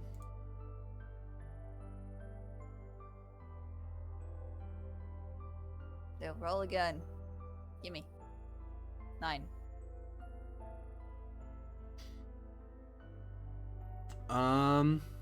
You note it doesn't have a model number, and then that alone isn't enough to deter you. There are other ways to that just tells you that the Sultanate didn't make it. Okay, fine. Magical lanterns have been used for time immemorial. Mages have had them forever. There are little ways to figure out how these things work. All you can tell, 9. How high is 9? Just the first level. Yeah, it's just the first level. You are fairly certain that this is a magical construct rather than a mechanical one, and thus has very simple uses. It isn't as versatile as the magic lanterns of today.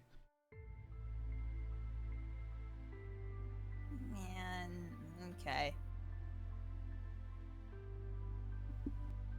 I'm just gonna walk up to it and poke it. It does jostle from the impact, like it does kind of shake when you hit it, or poke it rather. The shadows kind of play around as the light's kind of jiggling, but it rights itself. And I'll note that some magical lanterns in some worlds would kind of spin to kind of discourage you from doing that. Like it wouldn't like attack really, unless it was like a military magic lantern or some nonsense, but like a regular one might like spin to kind of catch your fingertip to make you not do that. This one didn't try to defend itself at all. You just poked it and it just let you do it.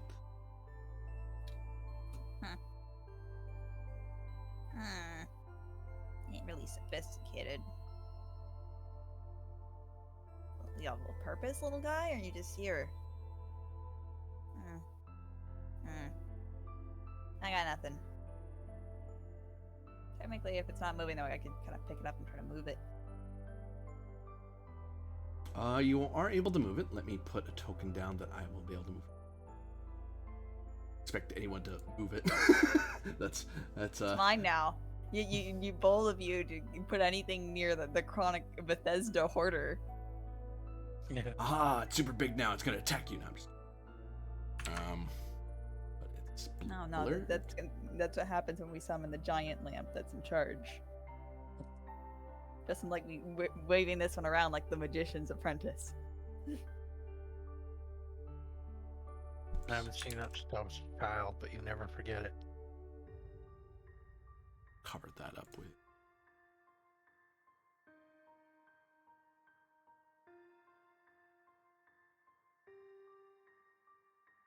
You're talking about the segment from Fantasia, right?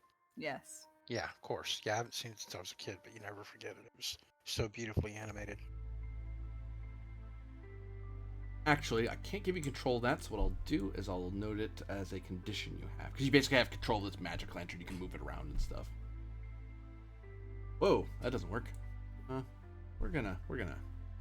I'll just have to deal with moving the thing, that's easier.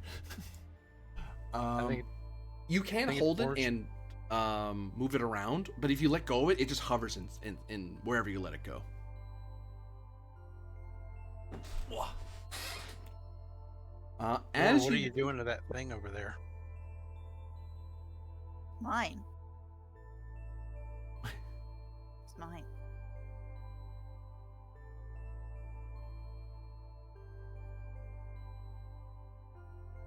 No one can stop it. Are you okay, Severin? So, I'm gonna start examining the giant glowing orb. Willpower is part of it. Okay. I'll just go double willpower and try to will my way through to concentration and probably fail. You peer at it. You're not precisely sure what magic this is. It doesn't feel destructive. It doesn't feel hot to the touch. It isn't burning it isn't burrowing in any way into the ground. You don't feel hostile intent in your brain. You hear the whispers, but it's not coming from this thing. I'll touch it then. Your hand reaches out, and you feel a warmth at the palm of your hand, but it doesn't pierce into the orb. It does look somewhat translucent now that you're like within touching distance of it. It looks like you can kind of see through it as a massive, like through the other side, everything's goldish, purplish. Neat. Feels warm. That might be a portal of some kind, right? Can I try to put my, is it solid? It feels like you're pressing against glass. But warm glass. Like there's warmth beyond the glass and you're feeling the heat through it. It feels solid.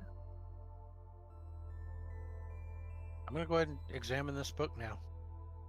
See if I can make out what language it's in and piece together any of its information. Willpower is part of it as you try to read the book. Of course. It's like some jerks over your shoulder talking while you're trying to read. And it's like, what? I'm reading. Whisper, whisper. Please stop. Right. Okay. I have a 13.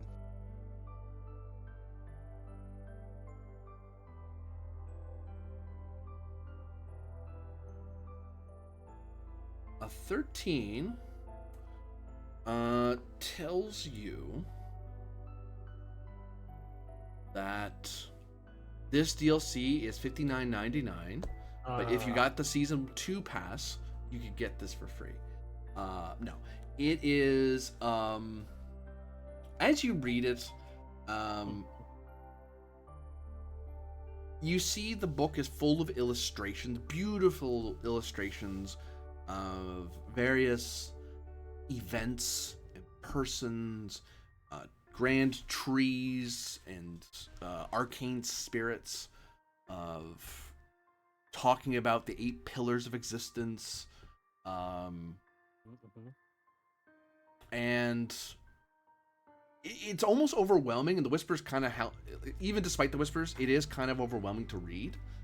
But as you kind of concentrate and you think about it, you start trying to flip around for stuff that might be helpful to your current situation. Like, good, that's nice to know that the second pillar is this. That's not really going to help you at the moment. Oh, that's nice. That's what constructs are. Okay, I don't need to know that right now. You start flittering around. Is the name of this tome Fabula Ultima? Continue. Sorry, I just had to throw that out there. Yeah, there's these funny people on the front. So they're all standing rather bravely, and there's a really scary face in the background. I wouldn't worry about it. Okay.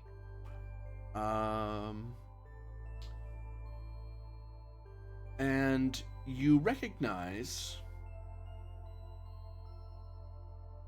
that it notes that in rooms in past rooms like the past rooms of evil or entrance halls such as these, like the one you're in, they are usually to continue forward, you need to show that you're not just some random fox or cat that wandered in, because it won't repel a cat or a fox because they have no hostile intent, or a rabbit.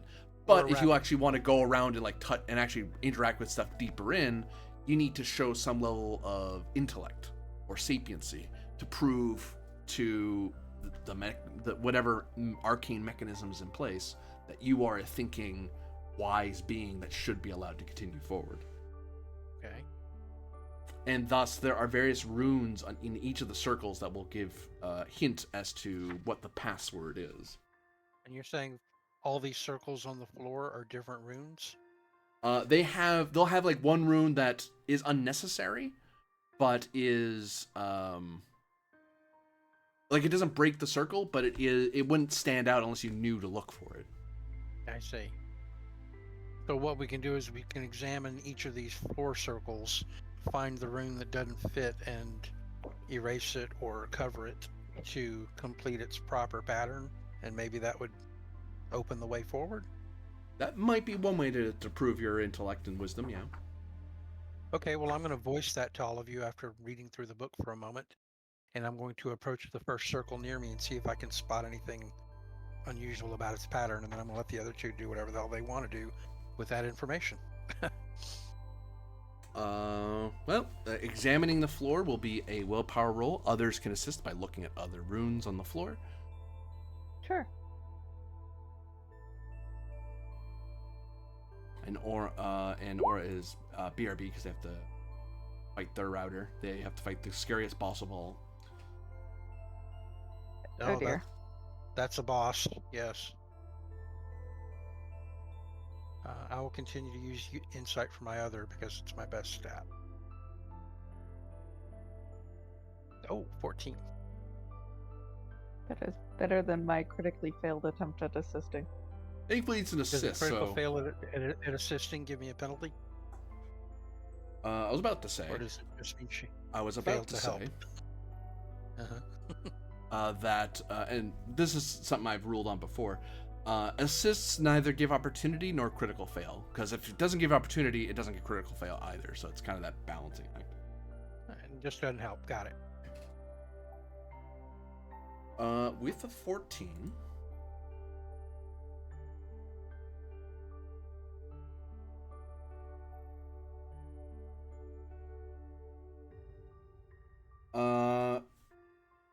You are able to find a variety of what look to be strange daggers amidst the runes.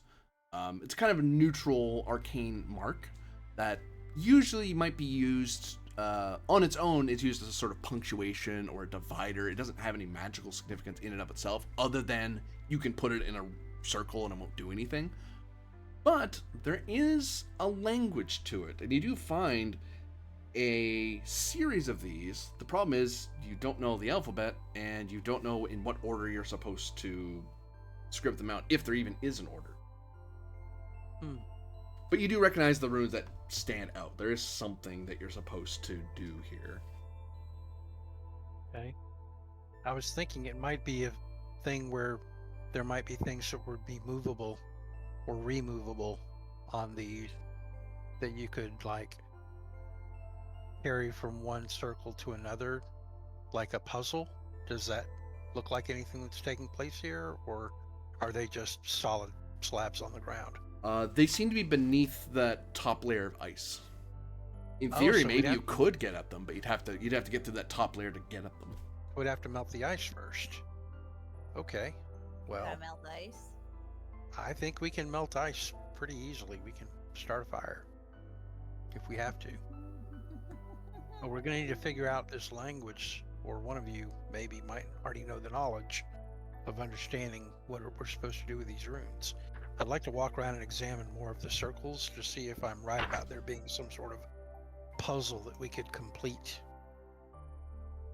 by moving parts around. It would Or if I'm seem just that crazy about you that. either need to rub out or remove the runes in a certain order, or perhaps you would speak it to the orb, or perhaps draw it on the orb. Oh, you can draw on the orb. Okay. But you'd want to draw the corrected version of the rune, obviously. Yeah, because you could draw the simple runes on the surface, like you'd be able to, because you're basically drawing a dagger with different orientations. Like it's pointing down, 3 of it pointing down, 3 of it pointing right, 2 pointing left, mean different letters. Well, then I'm going to ask my friends here if they know anything about this runic language, that they could apply their knowledge to it, because I've understood all I can of it. All right, we'll give it a shot then. Willpower is part of it. I will try to help you, of course, pointing out what the daggers do and how I think they're like a punctuation. Yeah, I'm rolling a lot of 5s today.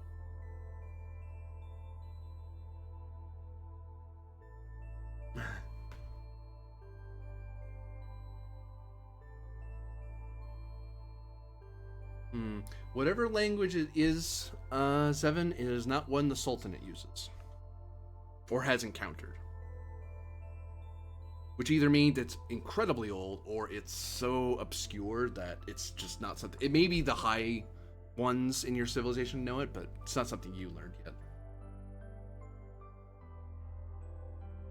Well, Though... we could still rely on more Duncan to save us with that when she gets her chance. Though, I will say, for 3 inventory points, you might have a dictionary that will help you. Reference book. Just because you don't know the language doesn't mean you need buy a book on the topic.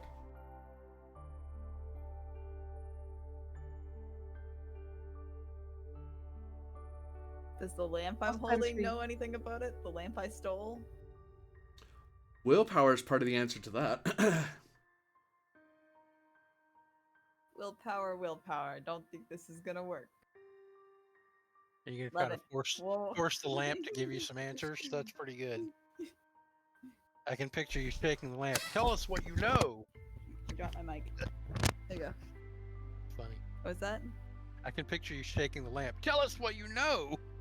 Not that forcefully. He just said, But yeah, I can picture it. yeah, moved it, pick up the lamp, and slide it over and kind of holding it up. As you move it around, you notice that certain runes glow certain colors. Interesting. Yeah, that sounds useful.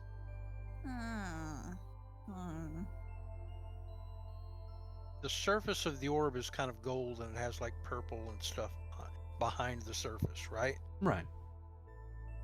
Well, maybe we need to pick out the purple ones so that they would show up on the surface of the orb, and the purple runes are the ones we need to draw.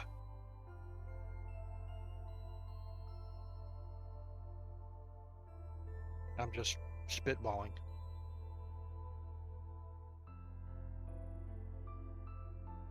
Are there purple runes on the floor if we walk around with the lamp and look for them?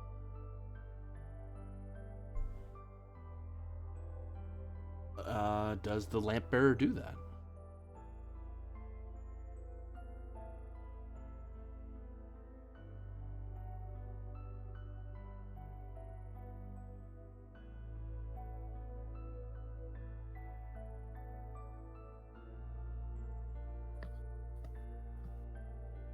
Eh? Does the lamp bearer shine the light about Yeah. searching for purple runes? Of course. Willpower's part of it.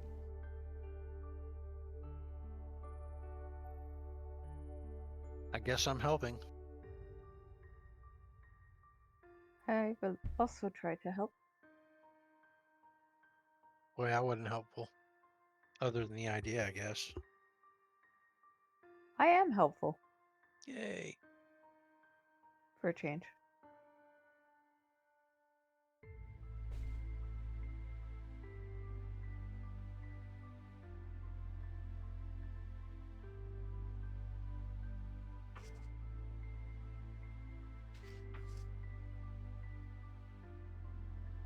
I have a word for you. I should think to close the book and I'll remember what that is.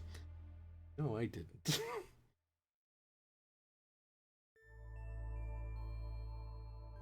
But yes, you are able to pick out, you almost don't pick out the letters, Zevin, but Moore is able to kind of, because the part that kind of confuses is that some of them are a goldish purple and some of them are a purplish gold, and it's like, well, shoot, that kind of, are they both right? Well, no, now the word is insanely long. I mean, that could be it, but...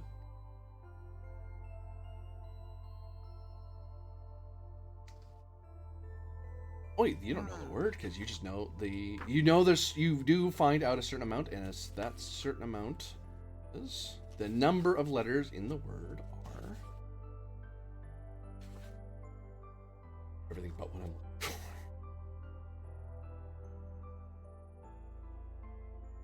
Oh, yeah, no, that's right.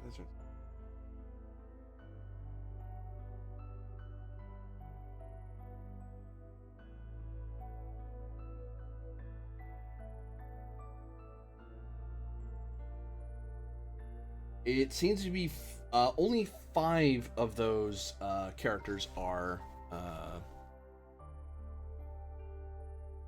the purple outlined in gold. Do they look like if they sat next to each other, we could form them into a word that would make any sort of sense? No one knows the language. Perhaps it would. I'm just gonna poke Can I the spend runes. those 3 inventory points to have a reference book? As a merchant, you probably bought that a book on the topic. I'll take your 3 inventory points. Cool. I will look through my reference book. Maybe we can figure out what these particular 5 runes represent. They might be letters, they might be words or meanings or phrases of things. You know, runic languages don't necessarily mean ABC, right?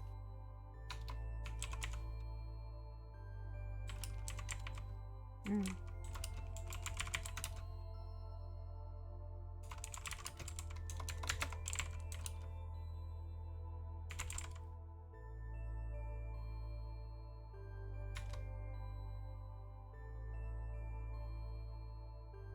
Rune for buffalo. Rune for seeds. Rune for for 3. Rune for mouse legs, or legs of a mouse, and a rune of fire. And these are the, to be clear, those are the runes that were purplish gold? Yep. Or gold purplish. Maybe we should look at the runes that were gold purplish. These are the correct runes. I'll save you from Okay. double backing on that.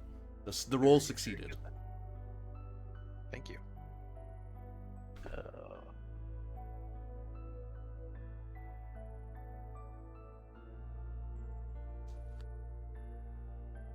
Mm, What does that mean? no idea. I'm just gonna smack it and see if it works. No. I don't think that's a great idea. What's that called again?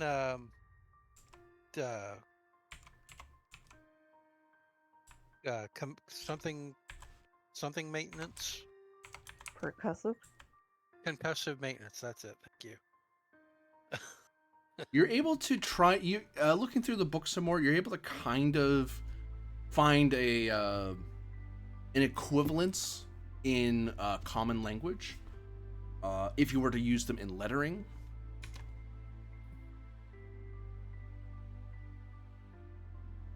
That'll help a lot.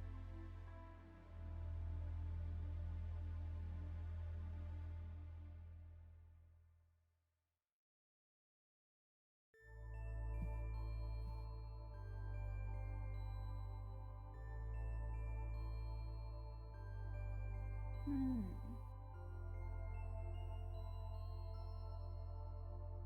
Hmm.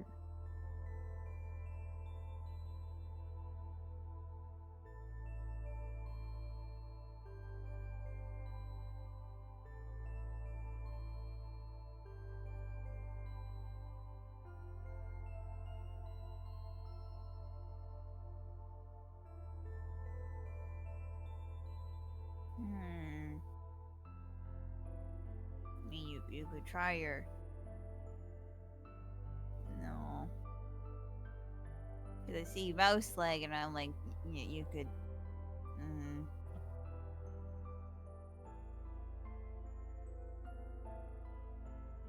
Hmm.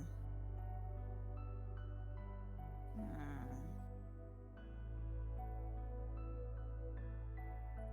Well, I can do the fire. No. And she pulls out a magic cannon, holds it 1 up. second. I'm going to draw out um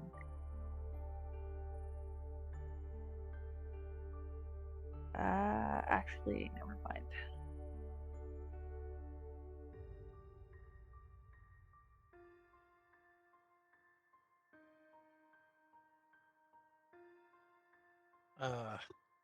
Is there a chance that it's like 2 different words instead of 1 word?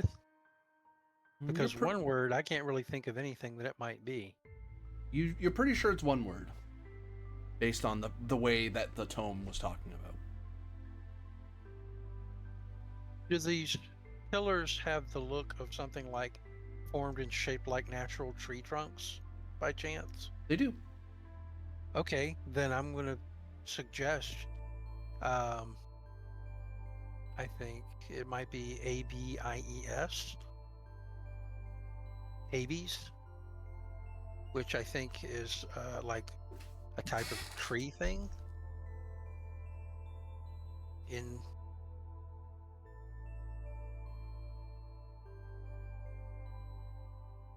like a genus of trees. That's like all I have. I can't really think of anything else it could be.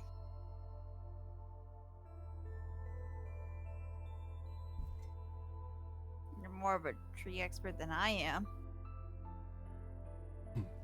Well, I mean, I've lived out here my whole life. I can even, talk to the trees and talk to the animals. The area of the room, is there any like theme in the artwork or decorations? Oh, that's a good idea. Maybe we'll find clues. Looking about the walls, it almost looks like there's tapestries behind the ice. Mhm. We have to melt the ice to get to them. No, you can still see them through it. It's almost like it's a layer to protect them from the elements or from random Okay. things. Gotcha. Looking about the walls, it looks to be, it tells the story of a huge tree,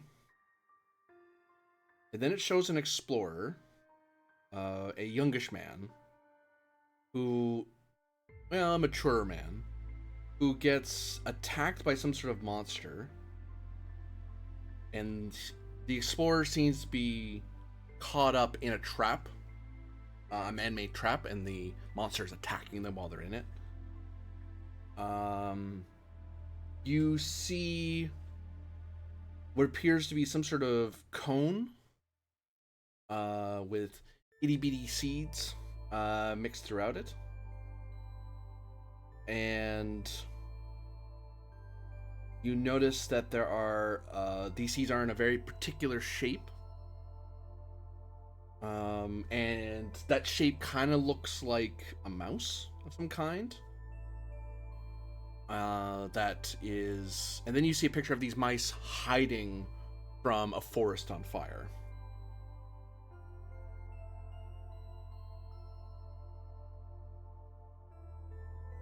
And then the final image is of the explorer kind of standing proud, surrounded by trees. Can you explain the part again about the image of the mice? So in the cone, there seems to be like there's these little seeds in them, like it's kind of highlighting. Like you notice it's kind of circled around them. When you kind of look closer, they kind of look like little mice. And then when you look to the next picture, you see those mice in that shape, hiding from a forest fire. Okay.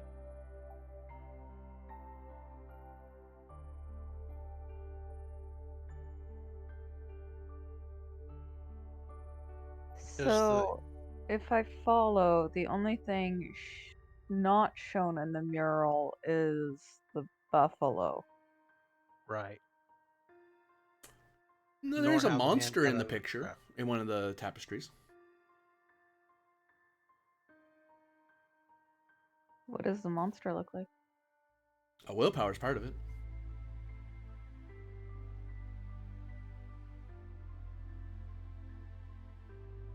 May I assist? You certainly I can. would also like to assist, Certainly can. see if I can identify the creature as well to help. 9, 10. That is a buffalo. Well, a very cruel rendition of a buffalo. That's why it didn't occur to you right away. That's what that was. Like, wow, that looks like it has like 3 horns and it breathes fire. And like, wait, hold on. Ignore all that. That's a buffalo. Then maybe we're supposed to arrange these runes in the order that the images depict the sequence of events. I think you're right. So then it would probably be, what was the first one for the first full image again? The Explorer. They don't have a rune for the Explorer though.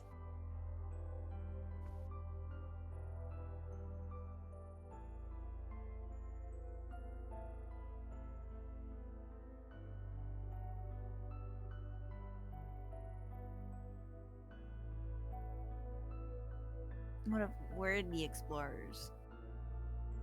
Yeah. Oh, yeah, maybe we are the Explorers. Well then,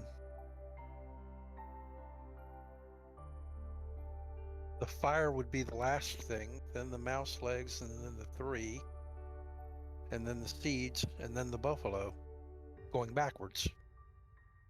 Like the order that they're presented is actually the correct order there. Buffalo, then the seeds, then the 3, then the mouse legs, because they ran away from the fire, Uh, and then the fire. Or maybe the fire switches places with the mouse legs. I think the 3 would be near Buffalo because there were 3 horns on the monster, right? Oh, that's a good point. So maybe it's buffalo 3, then seeds, and the seeds turned out to be mice escaping the fire. Yeah, that's what I'm thinking. Let's try it. And if that doesn't work, we can switch the fire and the mouse. Okay. I will do.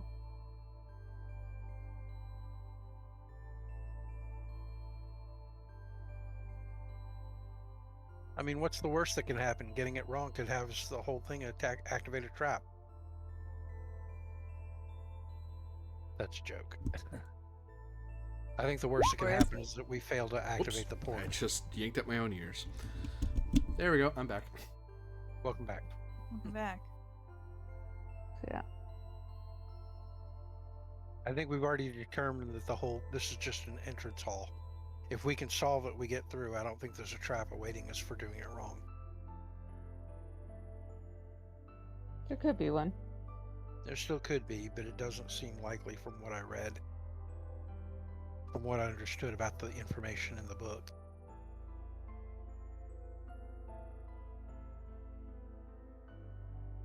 But you are wise to point out that I may not have a full understanding of what I read, so yes.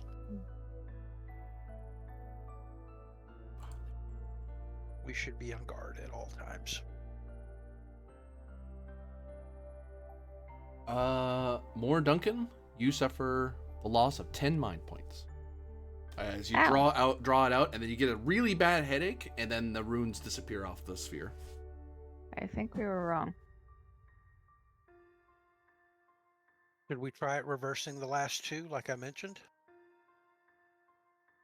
I'll try that. Type out into a roll 20 what you're entering.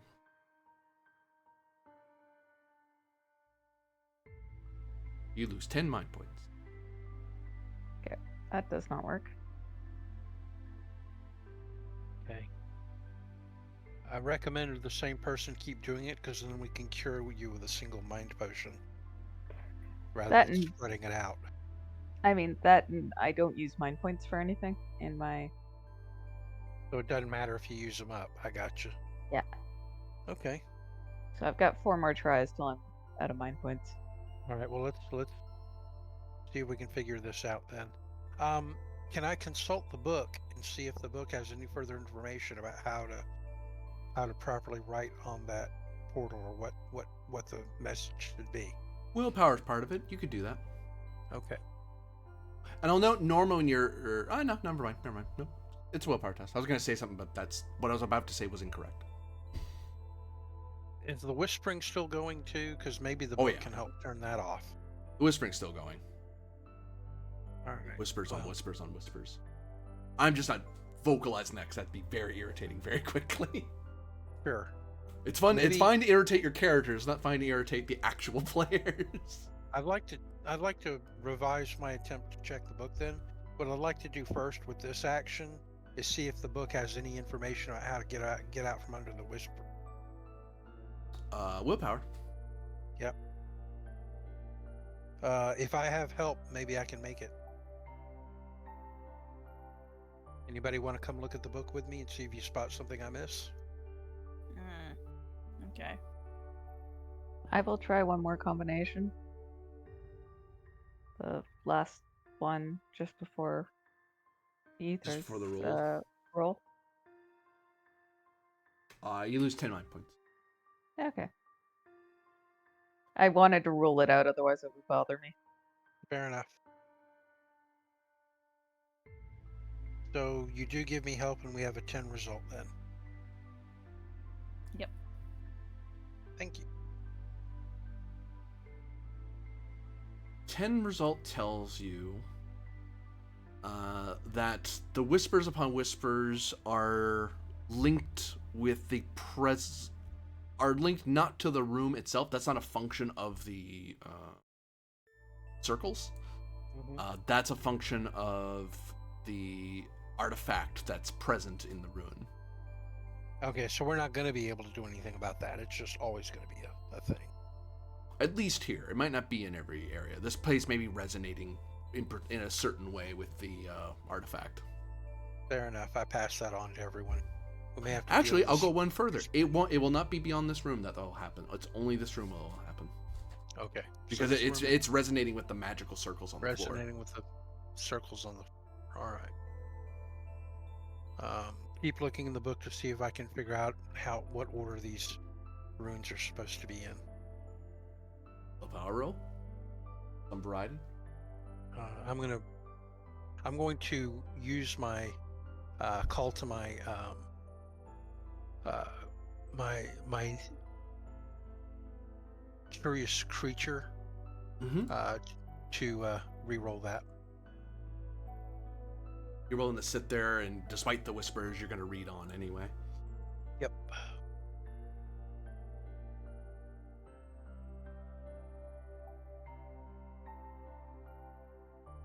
Okay. Are you still helping? Yeah. Okay. Good deal.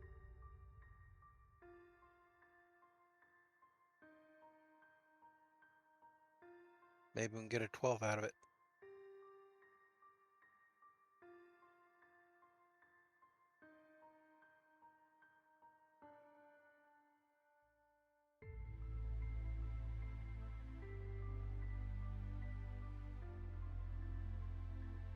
I will say that you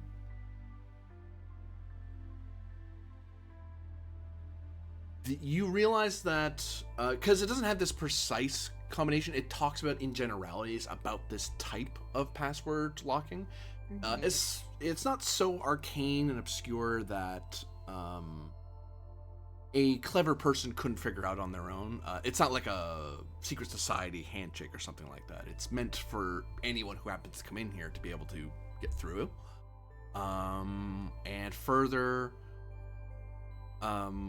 there's the password's usually written in a particular order that is displayed somewhere in the room.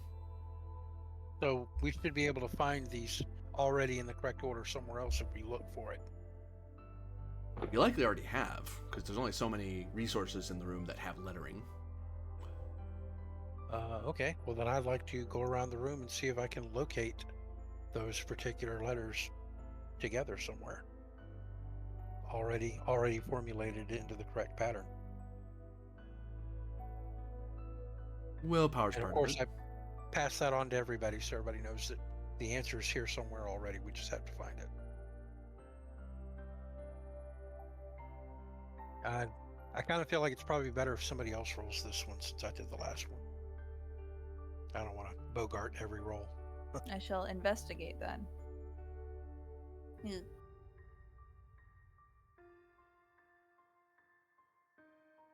You look around. There's the I'm circles on definitely the helping. floor. No, that you see the letters down there, but they were in a random order. It didn't really particularly. Well, actually, no. You found them in a certain order. I take that back. Because SIEBA essentially, or Buffalo Seeds 3 Mouse Lake Fire, was the order you found them in from the door towards the portal. You don't see the letters anywhere else, like those particular runes. And they're not on the trees. They're not on these bits of ice that are sticking out. These blocks of ice. There's nothing in that you can see. Obviously, it's not on the lamp. It's not on the sphere.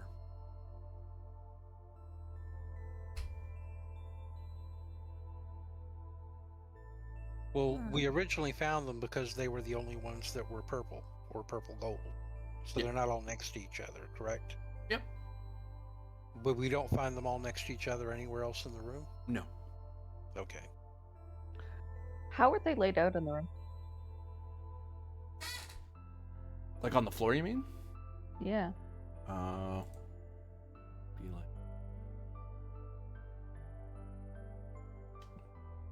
Give me a moment. I have to describe it. Hell, you could just write the purple letters right on the floor. If you want. Oh, ooh, that is not visible. Let's try something you can actually read.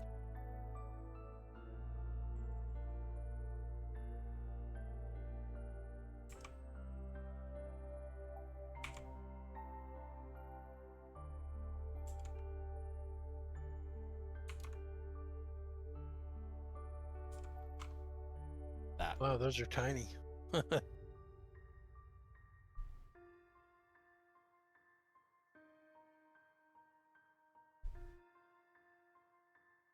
I'll enlarge them for. That's how big they were initially, essentially. Bigger just for legibility's sake. Thank you.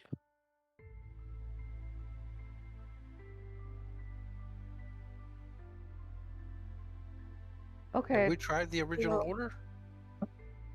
We did. That was the first one we tried.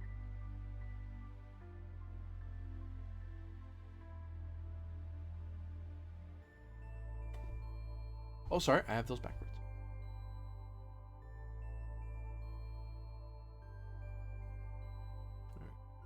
The I and the E were backwards? Okay. Have we tried backwards? Let's try it. SIEBA. That was my internet. Not like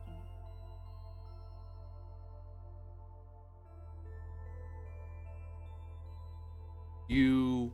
As you draw the last rune for A, you see a name appear. It says Douglas, and then the glass vanishes. Just purple energy floating in front of you. Douglas. Maybe that's his name, Douglas Seba. Does that sound familiar or ring a bell? Probably not to me. I'm from nowhere. Like, I don't know anybody outside of the Darklands. But maybe for one of these two. Actually, for more, it sounds like a name you've heard of. The explorer Douglas, who discovered a certain type of tree. Hmm. The Douglas fir. Right. Sounds like the person who discovered the Douglas fir. Interesting. He's from the Isles.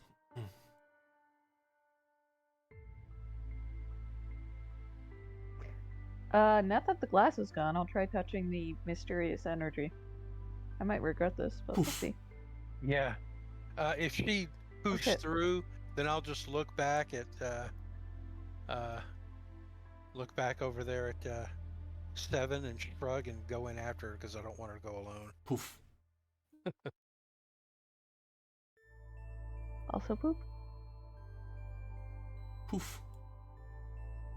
So you sacrifice or defeat? No, I'm just kidding. Funny. Moore, did you see my question in the Discord? I did and replied.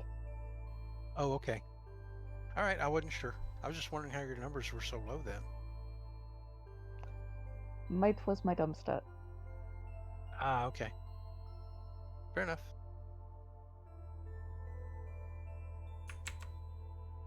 Oops, silly thing. Oh no, it put you guys there. Okay. Ah.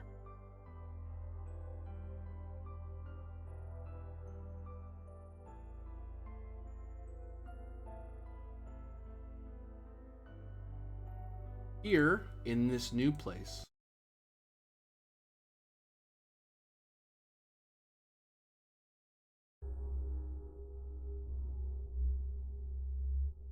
you see this vast chamber with a ceiling that extends higher and higher still. The walls lined with mirrors, with various purple symbols glowing on the floor, pulsing and ringed in gold.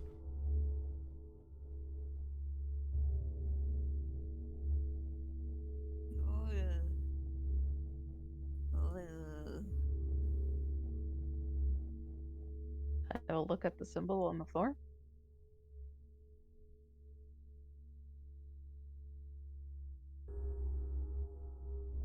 Insight's part of it. Is it just more of these runes that we already looked at from the book? Like she's already got a reference book for them? She does. And actually, to that end, +2 to the roll. Cool. I will welcome assistance. I will absolutely help. Your every footstep, your every breath seems to echo in this room. You said insight was part of it? Mm-hmm. Okay. And you said we could get a +2? +2 to the main roller. Okay.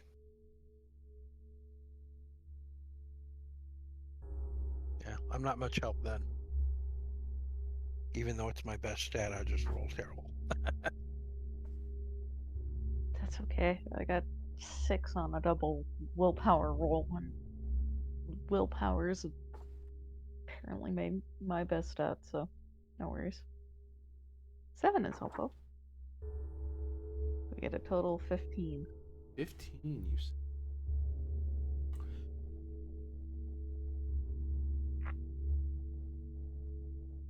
Sorry, my internet is really going right now. Oh, it's We like flicking in understand. and out. Yeah. Is it stormy where you are right now? Yep. Yeah. We had a storm pass through here earlier today. Um.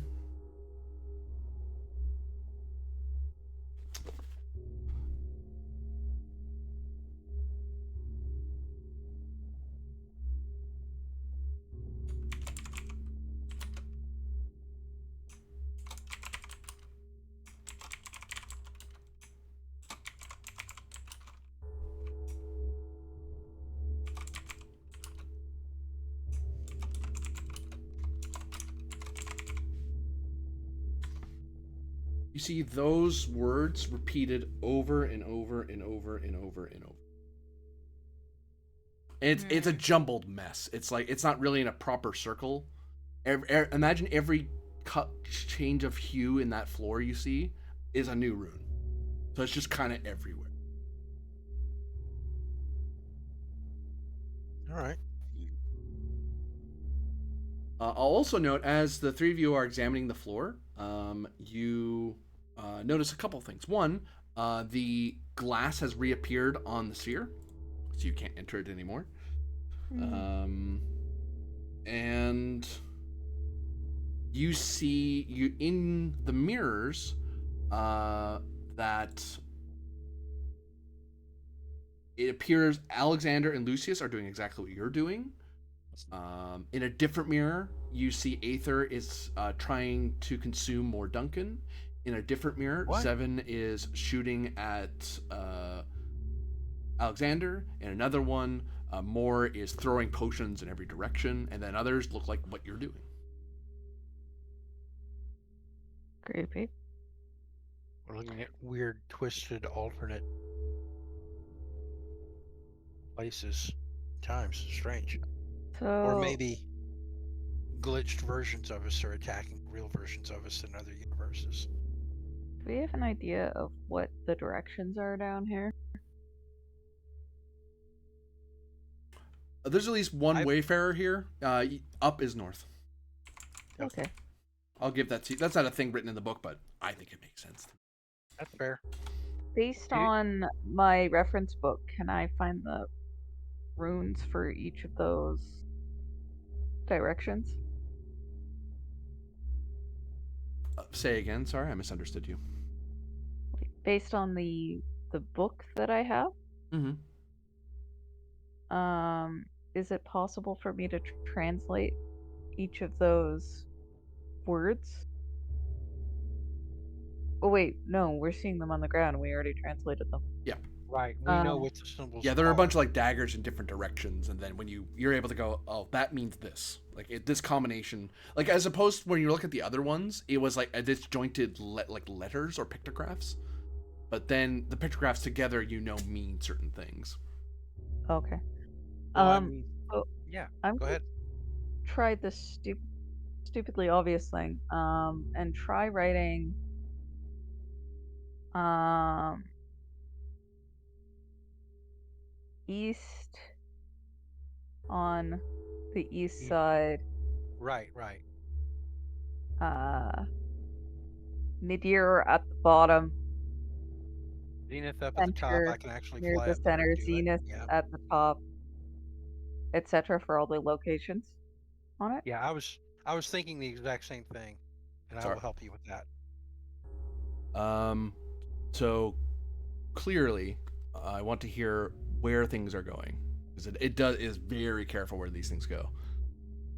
So east will go east. Nadir will be at the bottom. Okay. I'm not sure how we do center. Oh. Oh, you're right. Because Ooh. Zenith is obviously at the top. West is over here. South down here and north here. I'd like to examine this pillar that I'm next to. Mm-hmm. Does it have any defining characteristics? That particular pillar.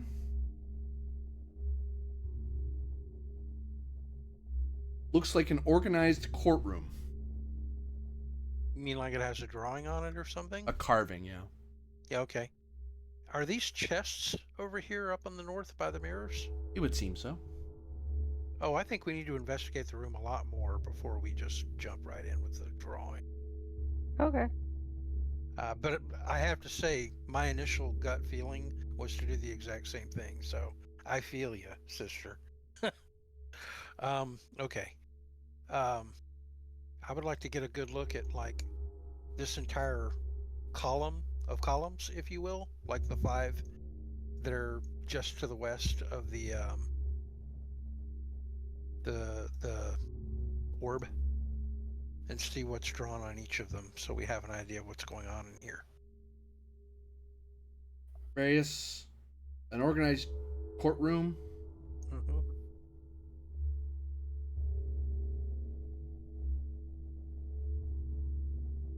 A person who is watching others work with a patient gaze on his face. Like an overseer, maybe?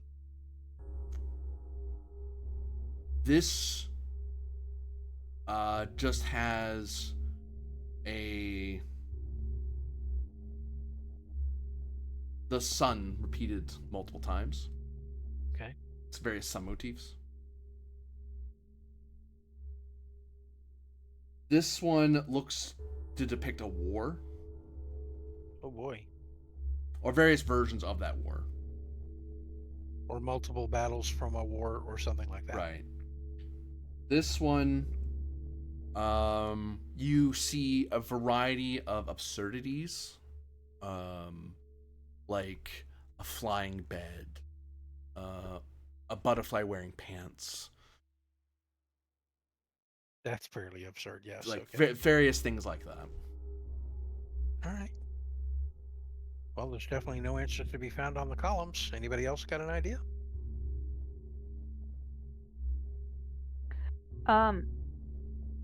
Is the floor level? Yep. Okay. Eerily so, in fact. It's perfectly so.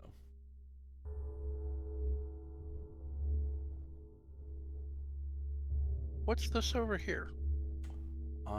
That would appear to be some sort of rendition of a demon. Yeah. I'm surprised our gremlin hasn't started going through the chests. Our chests. There are chests on the north Our by chests. the mirrors. They're mine. I knew it. I fucking knew it. I called it.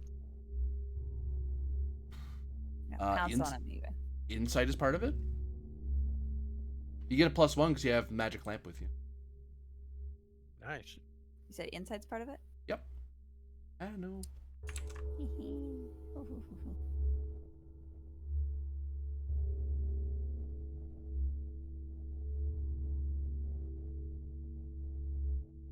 Ah. I rolled that weird. 5 and 1 + 1 is 7. I will spend my other Fabula point. No. Okay. I am opening this. To I what gotta trait? take what I can get. My identity. I gotta take what I can get. Also, anger. This thing's pissing me off. Fine. 12. That's more like it. Theme of anger. I'll totally take that. Yep. Yummy. 12, you say?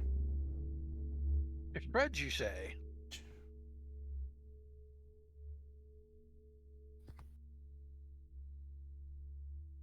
You find about 70 zenith spread across the various chests. Yay, party treasure. You Fine. also see various curiosities in there that don't have any particular zenith value that you're aware of. They look to be carved of wood, very roughly, quickly drawn up.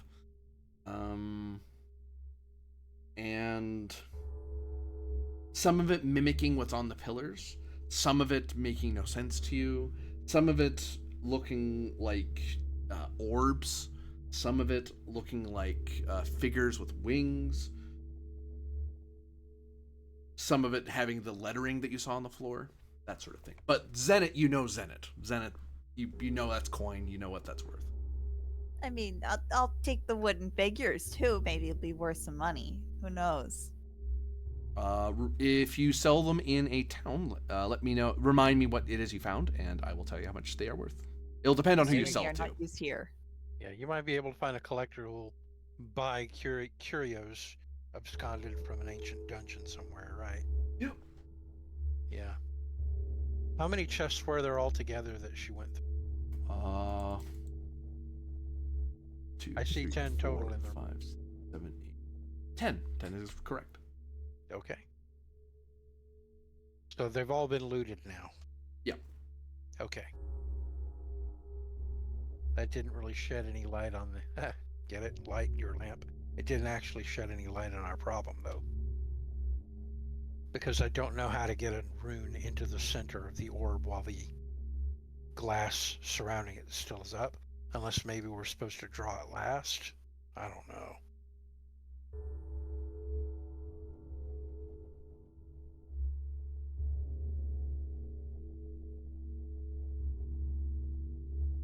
More, do you have any ideas on how we could do that? Because I feel like if we draw all the rest of them and we're left with the center one, maybe it will open up and allow us to put it in and activate the portal. I don't know. What do you think? It's worth a try. Okay. Well, to get to the top, I can like briefly fly up there and draw the zenith rune on the top of the orb. That shouldn't be a problem for someone like me, No, right? no. Okay. Even for the others, they could clamber up it real quick. Yeah, sure. But flying's Well, I mean, a lot it's not more is a lot hard easier to surface. do. Yeah. Okay. But yeah, So- I guess the two of us working together, we'll definitely put north on the north side, like more Duncan described. Zenith at the bottom of it underneath, or sorry, Nadir on the bottom of it, Zenith on the top. I got Dyslexia in real life. Sorry about that. I knew what I meant. It didn't come out right. I will need the order called out in particular, and it pinged. Just to make sure you got it in the exact order that you needed to get. Well, then go by that order. More, call it out. I guess we can't do the center last.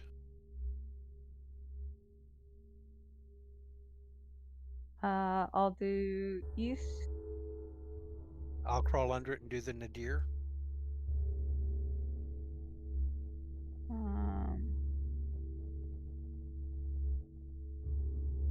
Zenith. Next. So they have to fly up. That's fine. I'll fly up and do zenith next. At the top. Ping it. West, south, and north. And then I will attempt to reach through and do the center. The glass evaporates the minute you try to reach through. And you vanish. No, I'm fine. Oh, thank Perfect. goodness my internet's back. It is Maybe. cutting out bad. Or it's taking us to the next room, like maybe we solved the puzzle. I don't know. We'll find out.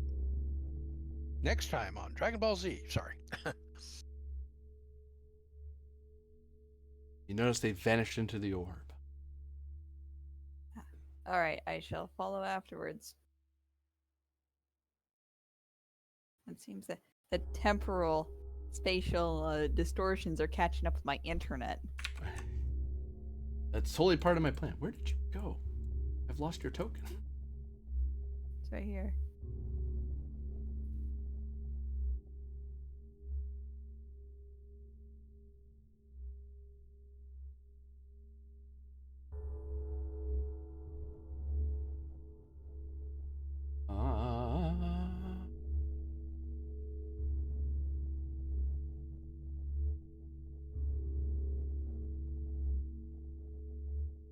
Yes.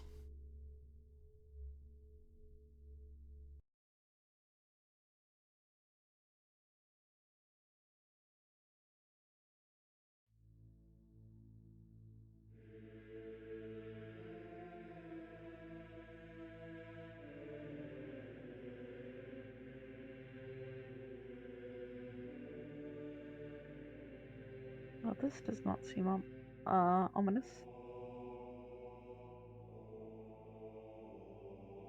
What would be possible? I think our gremlin's about to lose her mind. Are we in a room full of gold? You are surrounded in a room full of gold and zenith and crowns, heaps upon heaps of gold, chests upon chests, chalices, vases, all sorts of things. Well, all this time I haven't been able to collect any treasure at all, and I really am going to need to buy things someday, so. Well, I'm probably not diving into it like that comic book duck, Scrooge McDuck, or that's as what it was. I was badly trying to as think. Seven might. I am considering filling my pack all the same while I look around.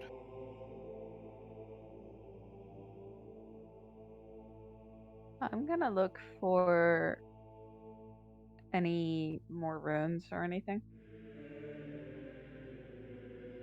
'Cause I assume the orb is glass. Again. You look to the Yeah. orb. Yeah, I see that. Yeah?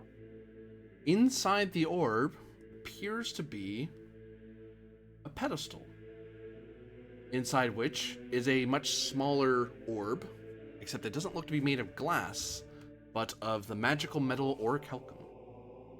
Oh. And you can hear Those are a valuable. chanting emanating out from the orb, and it's reverberating throughout the walls.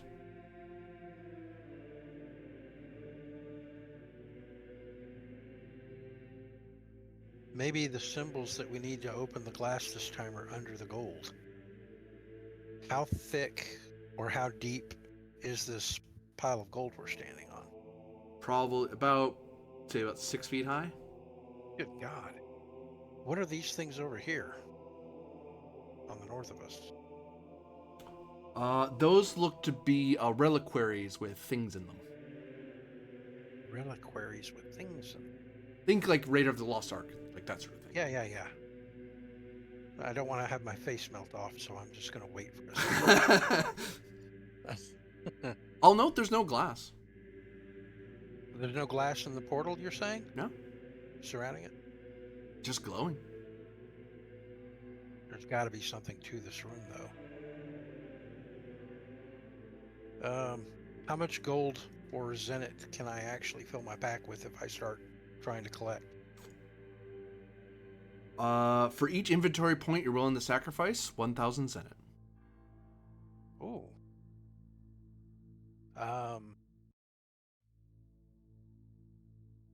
At that point, you run out of backpack space because you've basically there's dumped no out way- everything else out from your bag to fill it with gold.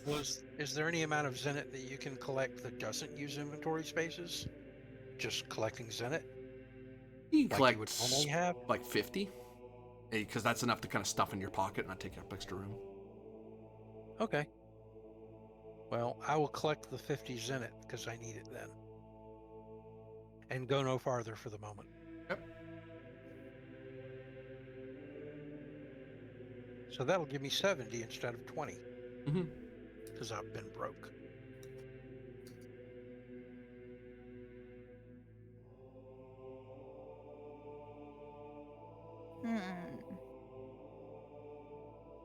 Well, where Duncan's already like low a couple inventory points.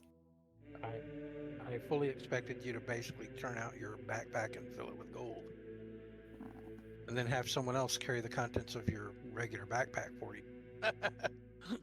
That's what I was expecting to hear.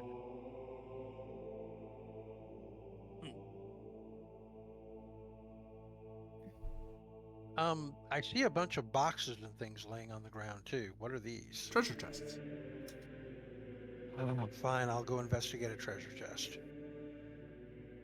Willpower is I part must of it. know what's in it. I am a curious creature, so I must succumb to the desire to know what's in there. Oh, that is not a good roll. I will use my curious creature to re-roll that. Not your first time digging around and stuff. Yep. You've done it before.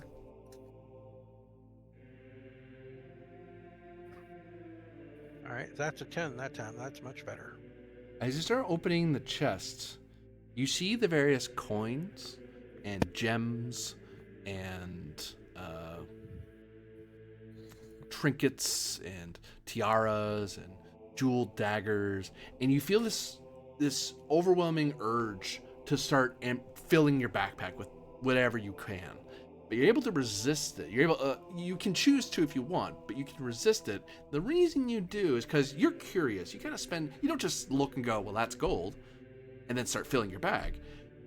You want to know, well, what kind of gold is it? Why is it in a chest? What are the gems? And the longer because you're kind of sitting there studying the interior, you see, not in the coins, not in the gems, but on the lid, like on the underside, the inside, you see a bunch of chittering teeth, little tiny teeth, chittering, but they make no noise. They make that motion, that tapping of the teeth, except upon closer examination, well, not too much closer, like as in you're there looking at a lid, they seem to be laughing. Or perhaps trying to bite you. It's kind of hard to tell because they're not making noise. All right, so it's kind of like a mimic. Well, I can speak to beasts, and I believe a mimic is a type of beast, perhaps. So I'm going to lean back and take my hands off of it and address it. Greetings in its own language, if it's possible to understand me. I speak the languages of beasts, plants, and what is it again? Let me make sure I get this right. Beasts, monsters, and plant species creatures. I lean back and I try to address it in the language of beasts. I see you're having a bit of a jape at my expense. Could you explain the humor, please?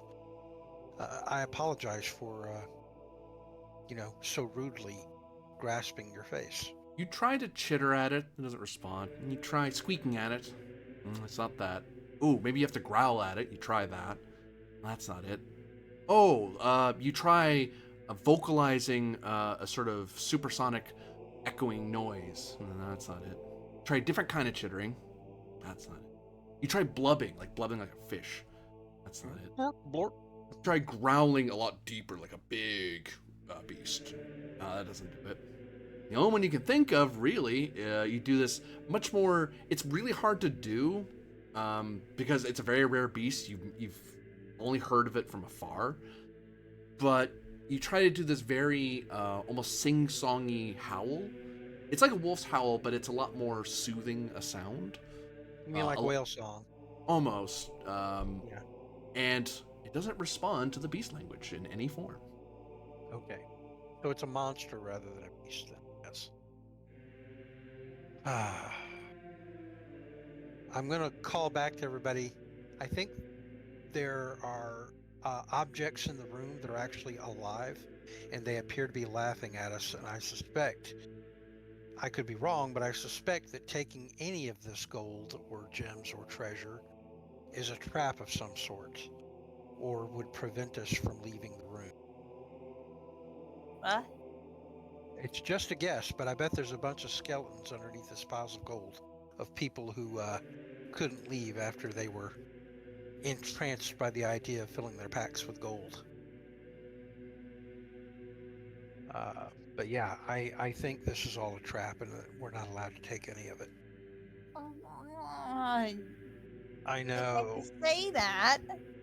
I'm gonna actually take out the 50 zenith that I collected and throw it back out and see if it makes me feel better or if that resonates in any way with.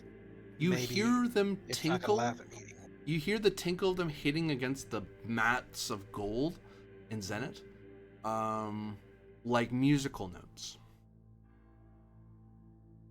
Okay.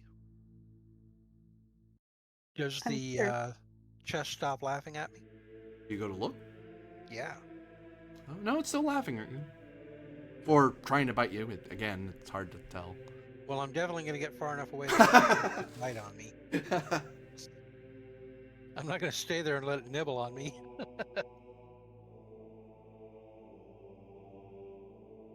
Is it a mimic, by the way? Like, would I be able to identify it as a mimic? You would owe me a roll. That's fine. I'll make a roll for that. Seems valuable to know if I know what a mimic is. It is an insight roll. Oh, good.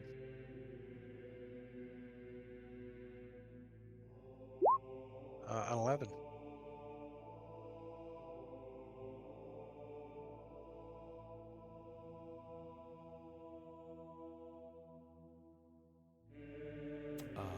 Brain.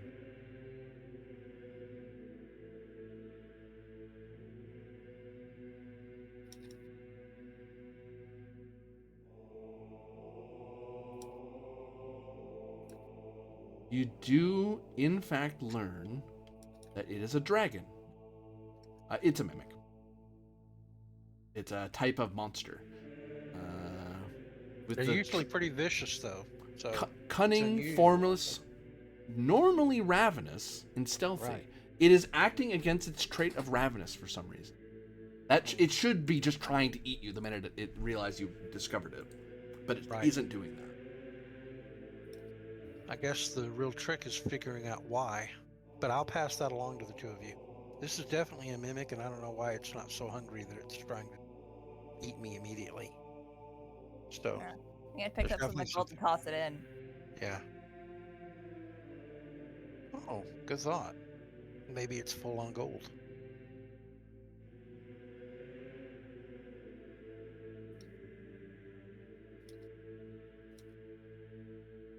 That is a great idea. What happens when Seven throws gold into a mimic's mouth?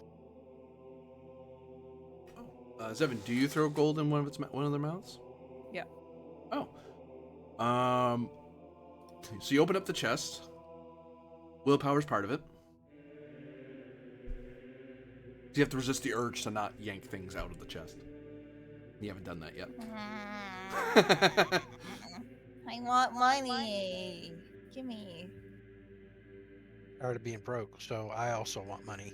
There's so much though. You just take all you want. 8. Oh.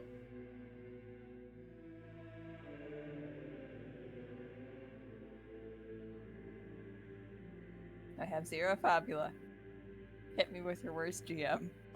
You gain 5,000 Zenit. You also lose 5 inventory points.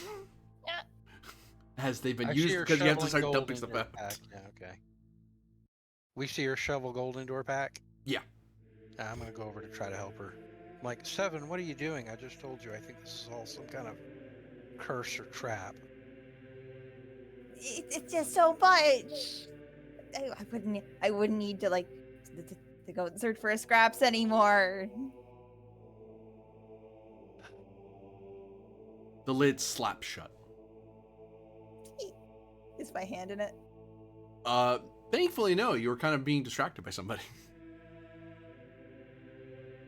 Also, you get the feeling that if you tried to empty the entire chest, which more than 5 would have probably done that, 5,000 Zenit, you're pretty sure your hand and head might have been stuck in there, which that probably would have hurt.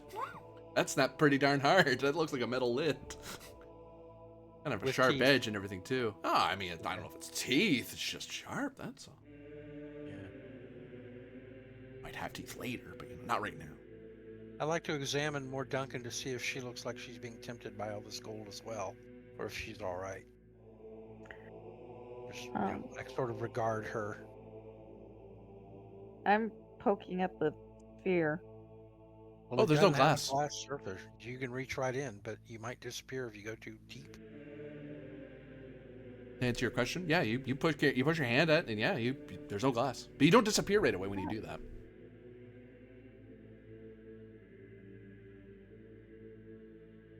This might be dumb, but I'm gonna touch the orichalcum. You're gonna step inside. Yeah. You touch the orichalcum orb.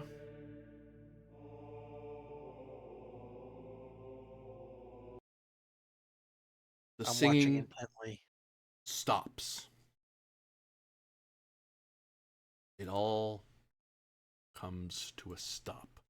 The floor begins to give way beneath your feet. It begins falling away. I imagine all of you make your best efforts to not fall into a bottomless pit.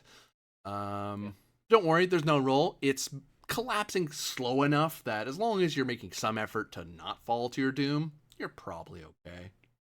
Right. Right? You are Oh, boy. okay. Right?